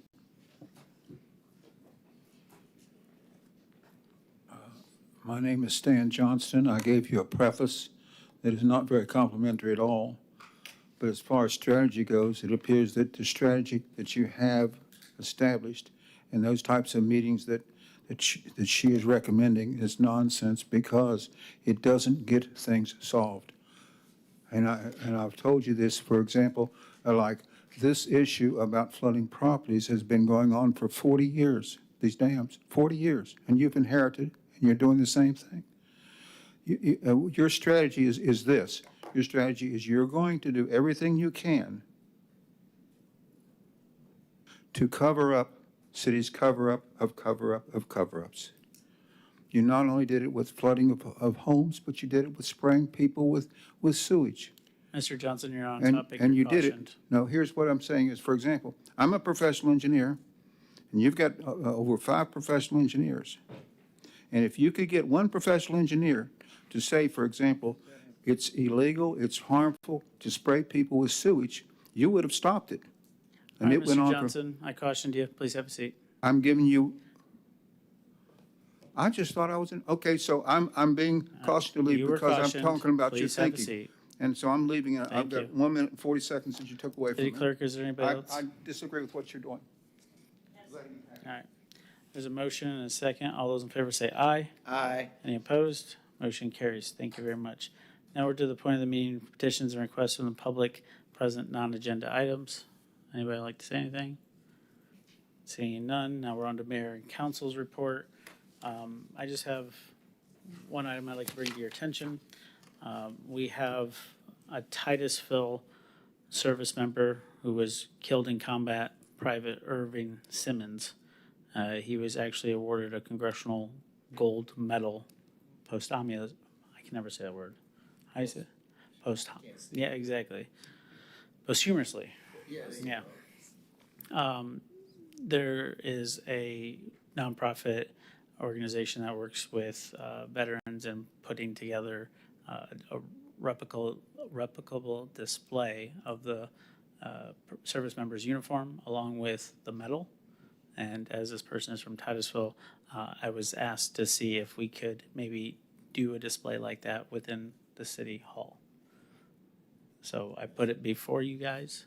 I think it'd be pretty neat to recognize somebody who was a recipient of a congressional medal. All right, I'm passing the gavel.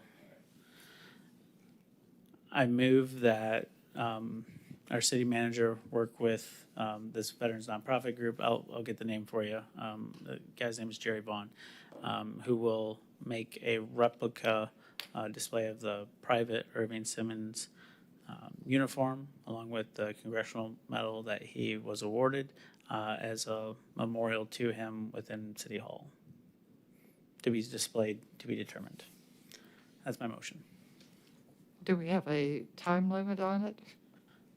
I don't really have a time limit. I mean, are you talking about for a month, for 10 years, for 20 years? I mean, it seemed to be more kind of permanent in nature. I mean, we're recognizing somebody who's already gone. But I don't think congressional medal people happen just every day. No. And so I think this is kind of something unique and special. I mean, I don't think we're going to have like 100 of them lining our halls. It'd be pretty amazing if we did. But I thought it was a pretty cool idea. And so again, I don't make any promises. I just say I'll bring it before the board like I would with any citizen with an idea or suggestion or concern. So, Member Moscoso, I'm sorry, Herman has the gavel. Oh, thank you. No, I don't, I think it's a great idea. I feel like we discussed moving away from doing motions that weren't on the agenda. And so I would just love to have, perhaps we can vote on it next time and just have the information sent to us. Because I think you brought up a good, it's a good question. How long? And, you know, is the next council going to approve other things? Like, I don't know. I think there's just something maybe we can just spend a little bit of time thinking through the logistics, and perhaps our staff can do that for us and help us with that because they might have some questions about things. So I think it's a great idea. I think we should honor this individual, but if we could just have a little bit more information because we just don't have much to go on. Are you calling me? Yeah, but since I've got the gavel, I'm gonna say something. If this guy got the Congressional Medal of Honor, which is the highest medal that's given in the military, we're not gonna have 100 guys getting the Congressional Medal of Honor. And very few get it that are still alive. So just think along those lines. If we come up with a procedure, we ought to decide, is it gonna be a permanent thing? Is it going to be up for a month or 2 months, or is it going to? But the Congressional Medal of Honor is a big deal, very big deal.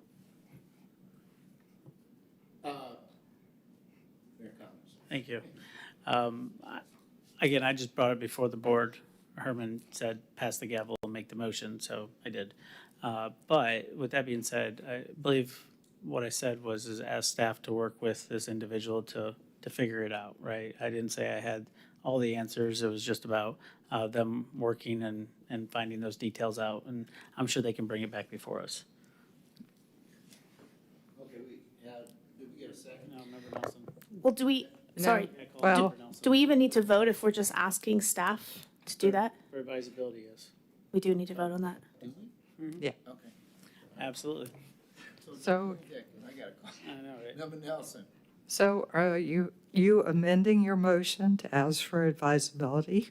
I'm not making the motion. Or are you? I'm So I sorry. asked staff to, work it out and bring it back before us is Okay. fine. That I would second. Member Stoker, you have your light on, were you? Yeah, I guess I don't even know if we need to ask staff more so than like, I feel like that's something that they could make that decision and say, oh, this is, and that doesn't even really need to come before us, potentially, I guess. So the more I'm thinking about it, regardless, I think it's a great idea, and I'm sure that it would be something that we'd be interested in doing as a city. Yeah. Okay, we have any other questions? We have a motion on the floor. We had a first and second. Oh, you don't forget to call on cards. I'm sorry. Cards? One card, Stan Johnston. Thank you. Stan Johnston, the son of a Navy veteran, and also I'm a Navy veteran. And veterans are there to protect the Constitution, and you guys haven't been doing it. So I would like you to show some respect to veterans. You spit on me, you spit on the Constitution. You've done it repeatedly, you've done it tonight, and I don't appreciate it. All 5 of you, 95 of you, you spit on me repeatedly, and you spit on the Constitution. Yeah? You want to say Thank you. something to me? You want to say thank you, or what do you want to say? I don't want to say thank you. Can we, all in favor, say aye? Aye. Opposes? So moved. All right. Again, next time I'll just ask somebody else to make the motion.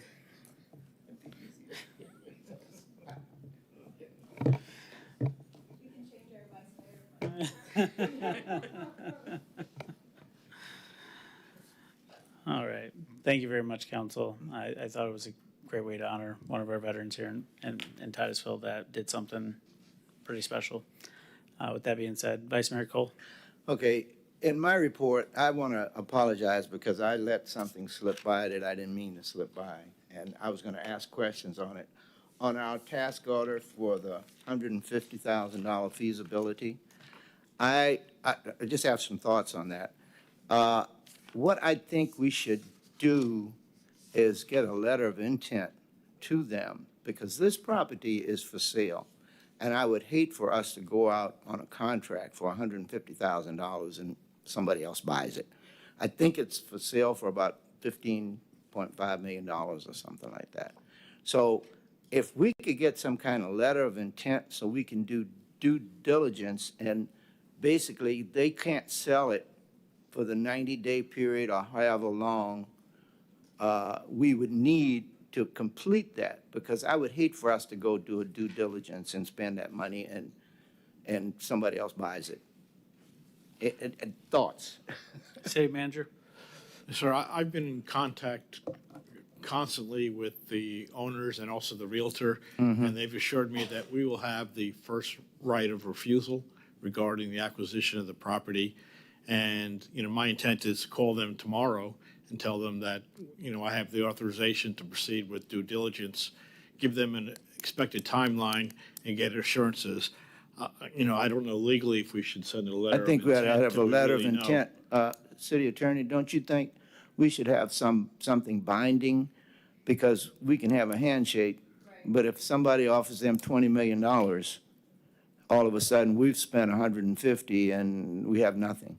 It would be a council's preference as to how. Legally, would that be an appropriate document? There is a legal letter of intent. That is a legal tool to use. Now, again, it depends on what our intent or the council's intent is. Are you wanting to, what are you wanting to do? My intent would be to. Not to waste $150,000. Not to waste $150,000. Right, and I can't foresee drafting in a letter of intent saying that to. No, a letter allow of the intent that we would buy it after we've done our due diligence, and this contract would be a part of our due diligence, I would think. A letter of intent would have to be more substantive in order to be effective, which is what you're wanting the seller to not sell or not to be That's open exactly to. what I want. Again, that would be something that would have to be, thoroughly thought out and I don't know what the seller would want to receive. A letter saying, hey, we don't want to waste $150,000 may not be persuasive to a seller. I would imagine there would be more to be, offered or provided to allow a seller not to look around or to take any other offers or to just go about being a regular. We need protection. Yeah, I think what he's getting at is typically when you go to buy a house, there's a contract. So before you go and spend money on inspections and different things, you have the seller is bound by that and you have a period of time where you can back out. Is there something like that we can do? Again, it would be something I would imagine to be discussed between us, the city, as well as what the seller is wanting in order to not to, keep the property open to anyone else. Suppose I make the. Can I, just in effectiveness of time, as, I think we've made our opinions very, very clear. And hopefully our city manager can work and they can come up with something. And hopefully we can give the city manager the authority to act on the city's best interest to make sure that we're protecting our tax dollars. If I may interject, again, this is something that I understand we're wanting, but it's another party is involved, the seller is involved. So in order for us to have the seller not be open to other offers, which is what I'm hearing, it would be dependent on what their level of reassurance is that they want. And again, I'm hearing that we're saying we don't want to spend $150, without having other assurances from the seller. And I don't know if that would be enough. It's just something that would have to be negotiated or talked between the city and the seller as to what that level of assurance would be. City manager, when are our appraisals going to be completed? We have the first appraisal price. I don't think we've gotten the second bid yet. No, we just turned the appraisals loose today. We ordered it today, so. We ordered the appraisal today, so. How long would it take? They said after the holidays. After the holidays, so. And I think to the city attorney's point, they also have to have, assurances too, right? They can't just, they shouldn't sign a letter saying, I promise not to sell it to anybody until you guys make up your mind, unless we are concrete in offering them something. And I don't think at this point in time, we are at that junction because we don't even know what the property's appraised at. Yeah. City manager?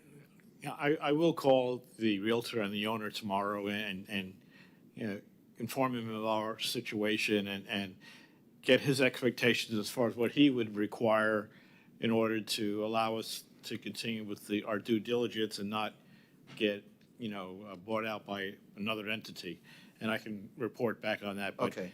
But, there's several steps. We get the appraisal, do the due diligence with the contract, then come back with the, PFM would come back with some financing options, and then you would have the no-go decision.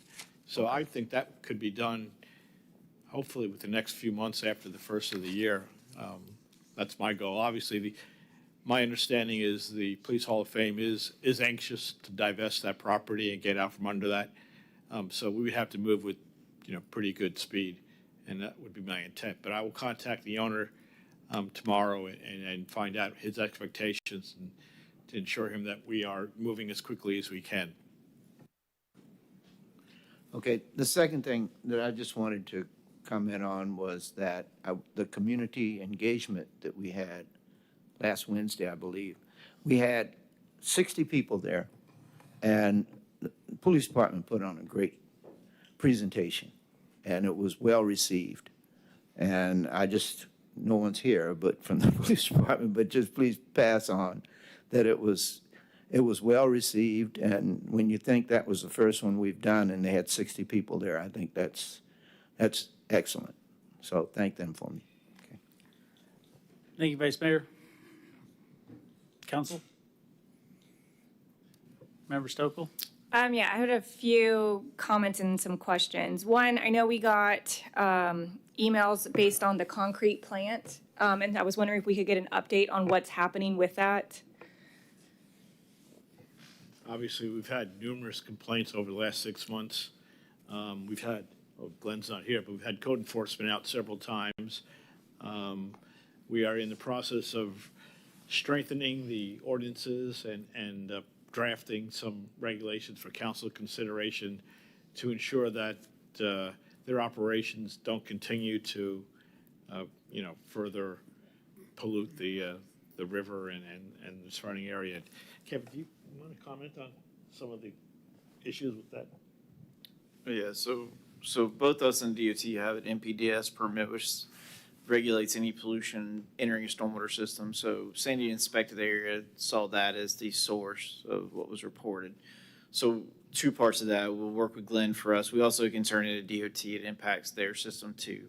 That's what feeds it to the river. It's not our piping, it's actually DOT's. So they have their own separate permit for their infrastructure that they also can come back and assess the property or take steps to protect their infrastructure. But we can work with them.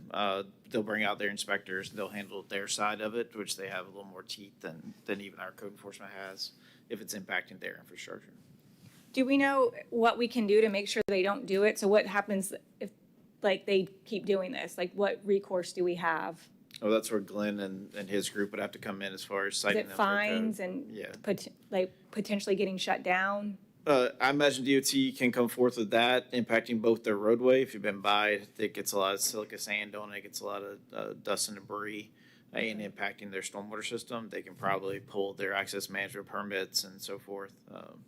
They also are carrying DEP permitting that I believe Glenn is working with them and their site staff to try to upgrade what they have going on at their site, Okay. both from land and air.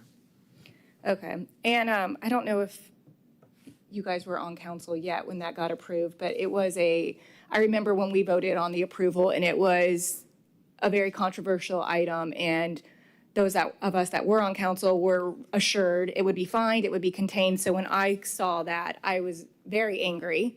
And it does make me concerned when we do approve projects and people reassure us, how do we know that they're going to do what they're saying? So it's making me nervous about approving items and seeing that happen. It was just horrible to see. So thank you for the update, and I guess, we'll keep following up. The second one has to do with, I know we had directed staff to start looking at different policies that we might need to strengthen in terms of development. And so I wanted to speak specifically on the development that we denied last meeting. I have some concerns on how staff approved that or recommended approval based on some of the things that we saw where water didn't appear to be flowing in the direction that was being presented. I had also concern on the traffic person saying it actually will be less traffic, and we all know it wouldn't be less traffic, but he was basing it on his land use change, not the rezoning. So to me, I don't know how other members felt, to me it was a clear denial based on what was presented. I have concerns with staff presenting that as, we think it's fine, so I don't know what policies we need to look at to make sure that staff says, actually, this is intense based on what we're seeing. We probably wouldn't recommend approval. Does that, I know that's a lot, but it means, okay, so obviously so staff reviews things based on our current code that we set as council. So they're doing their job based on what we set. I feel like there's things that need to be strengthened to say, actually, you know, this based on what water flow, this is clearly going to be flooding. But that's, whatever policies we have in place are saying otherwise.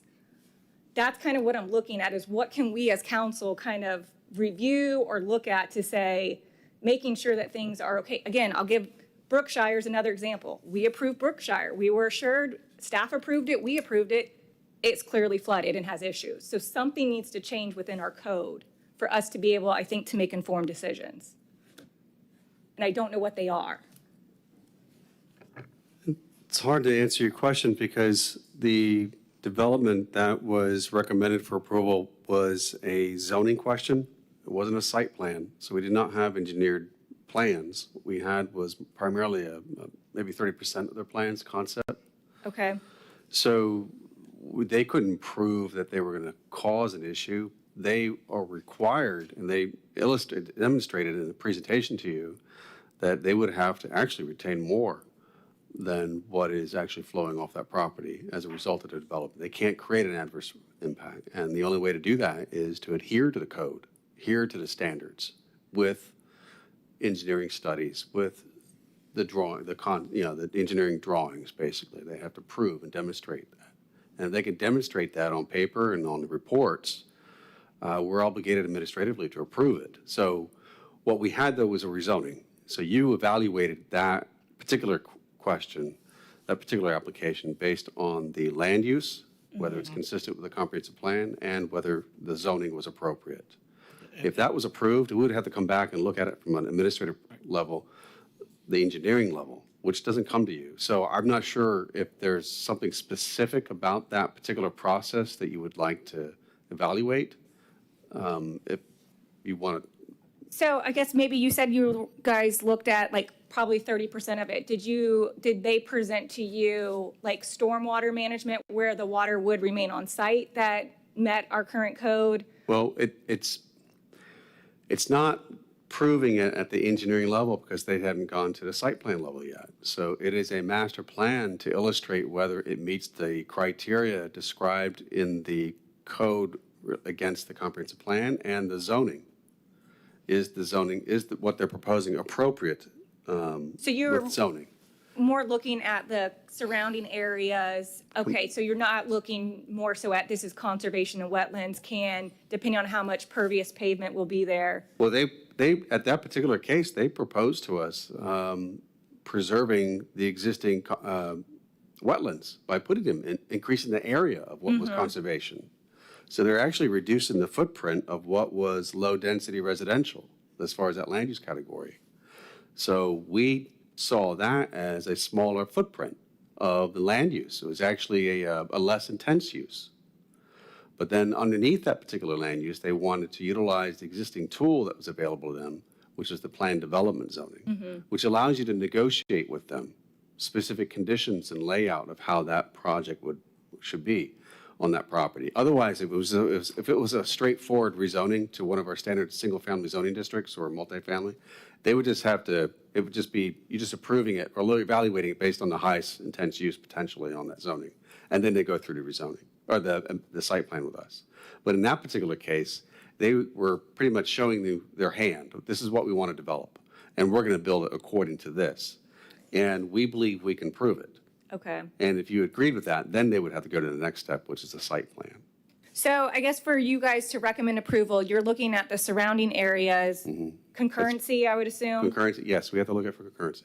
Okay, and then whether it's more intense or less intense, would That's that one- be fair? Yeah, that's compatibility. Okay.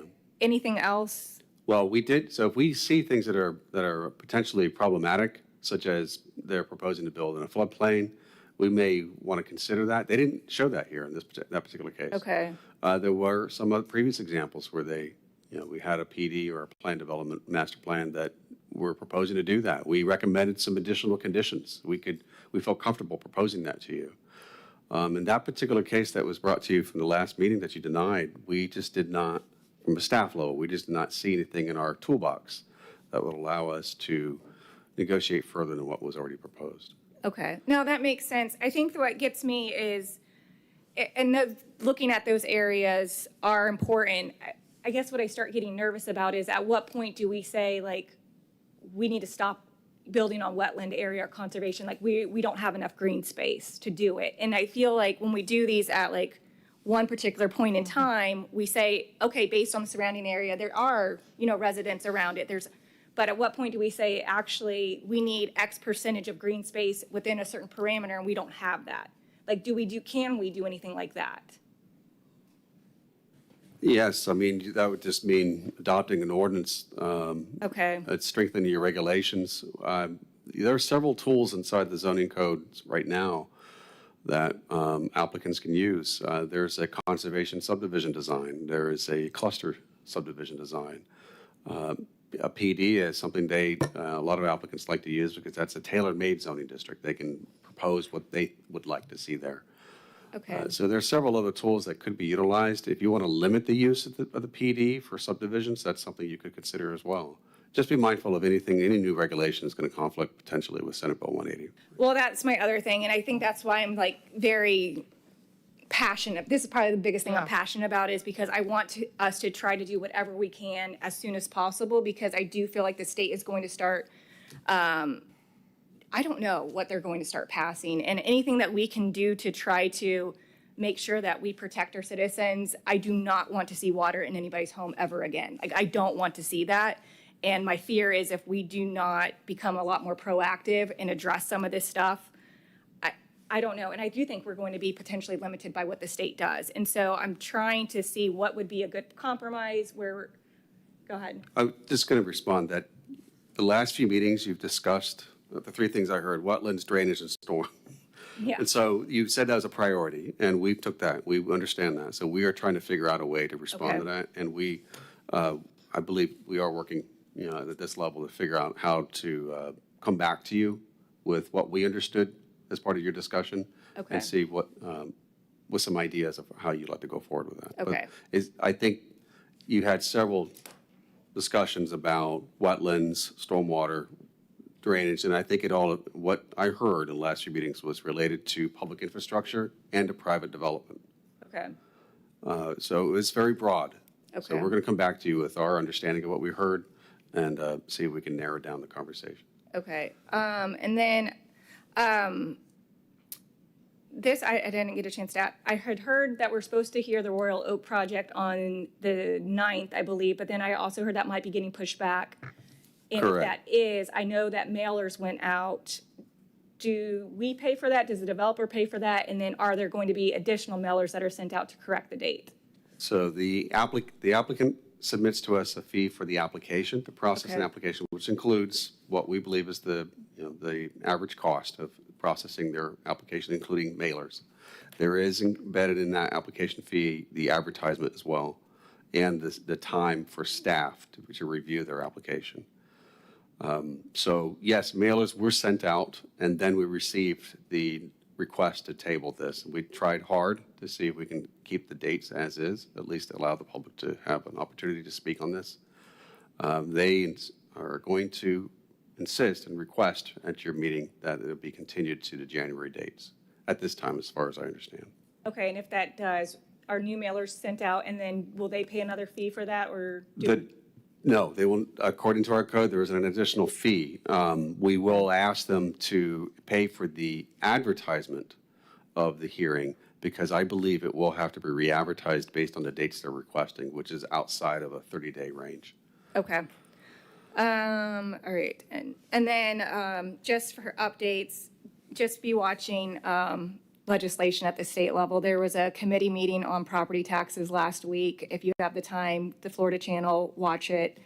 It's very interesting. I feel like there's a lot of, we want to eliminate them. And then now there's, exemptions for, people say that, but then there's exemptions for schools, so people would still be paying it for that.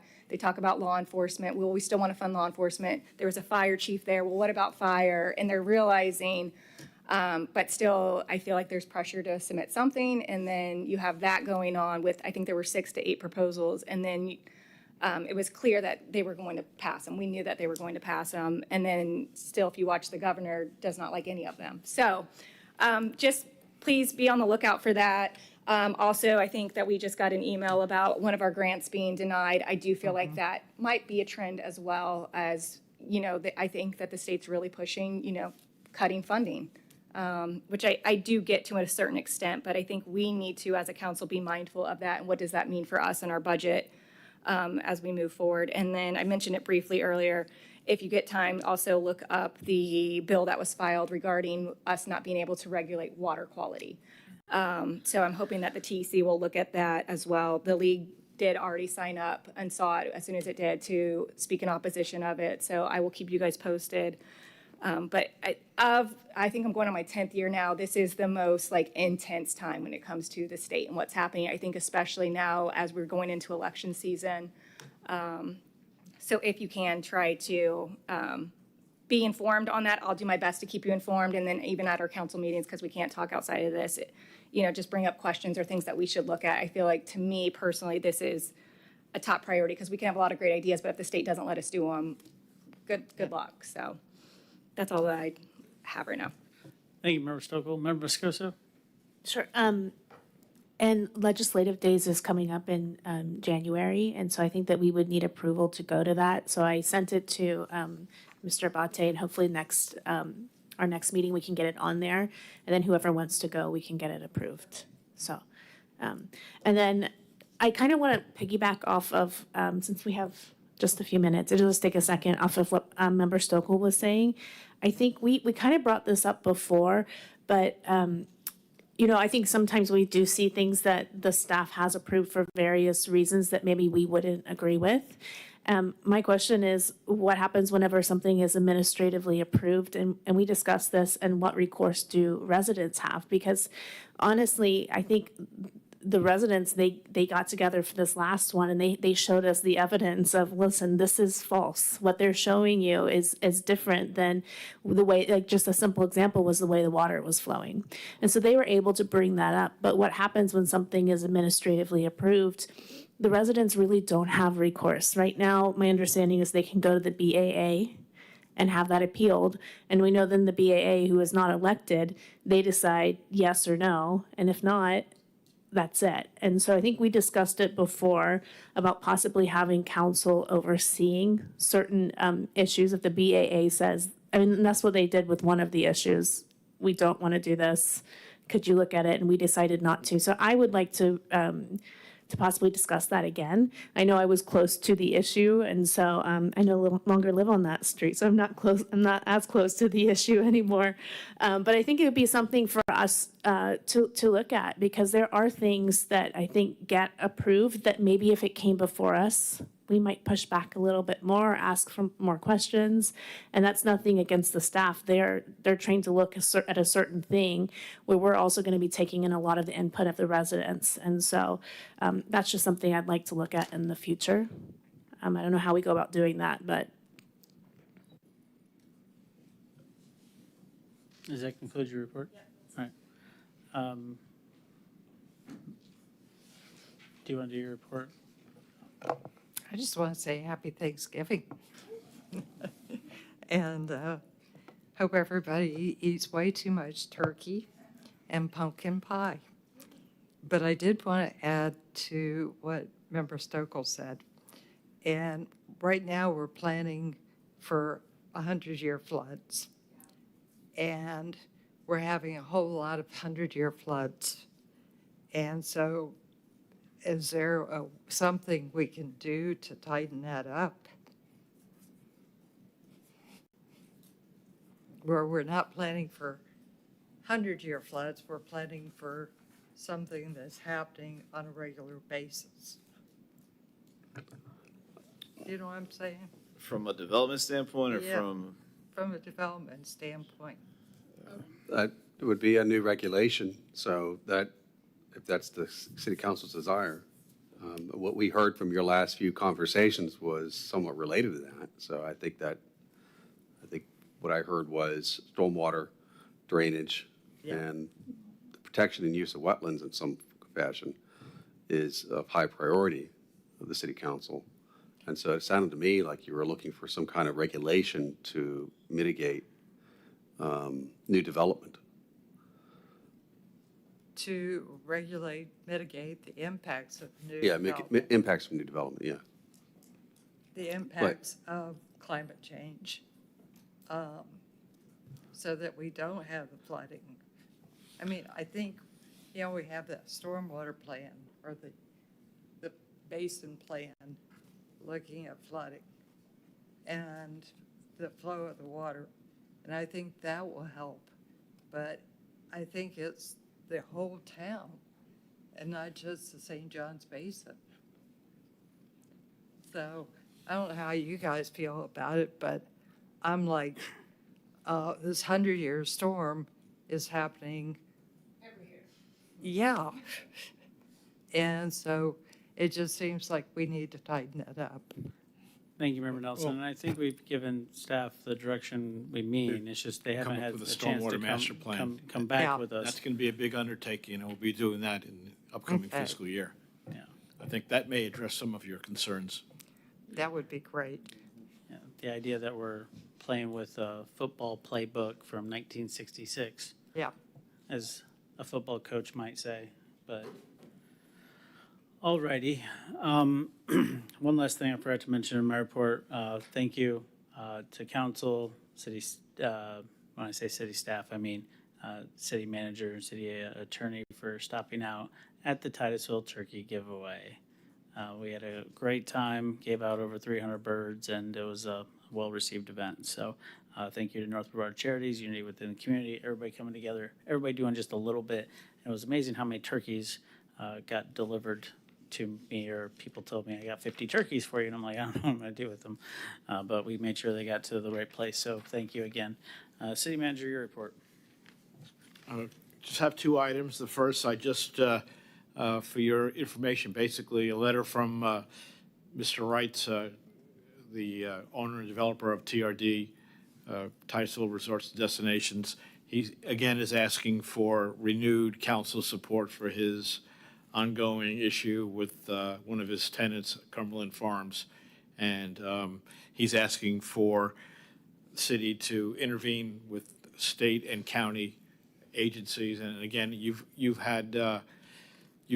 encountered this issue in the past, and the result was to just defer on it. So again, I'm just, for your information, passing that letter along from his attorney. The second item is an informational item. Early on, several months ago, I indicated that we'd be doing a top-to-bottom review of all city functions, staffing, resources, delivery of services.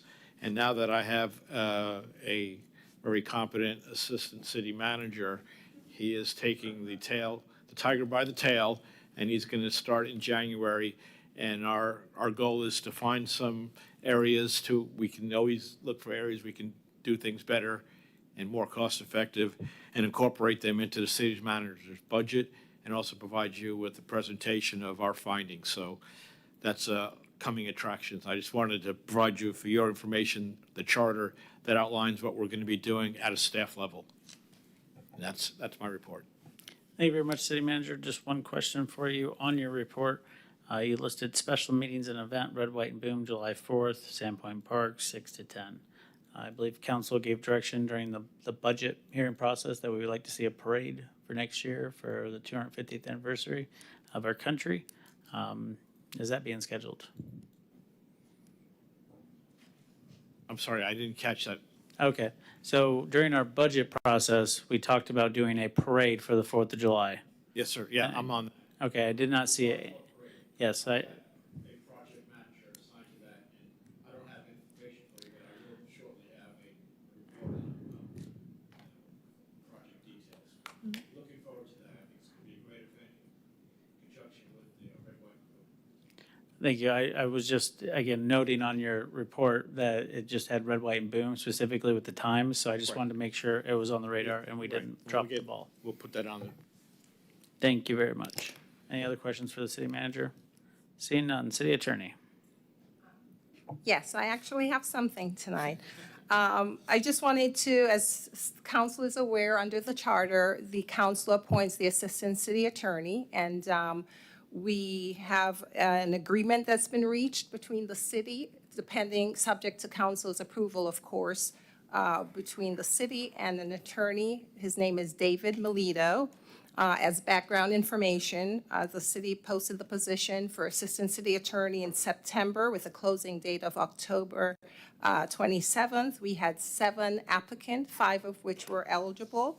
After an interview process, we decided to choose the best candidate, the best fit for the city.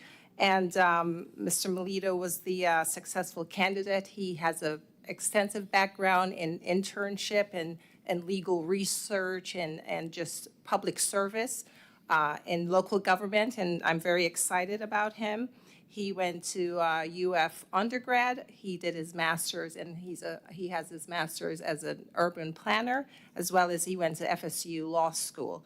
We're excited to welcome David, again, upon approval of his employment contract by council. And so the request is for council to approve his employment contract at this time. Thank you very much, city attorney. City clerk. Yes, sir. 1 card, Stan Johnston.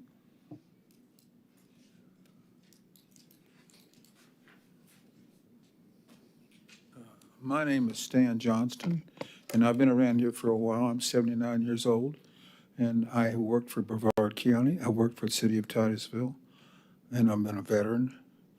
And I've got all kinds of qualifications as far as engineering, surveying, and so forth.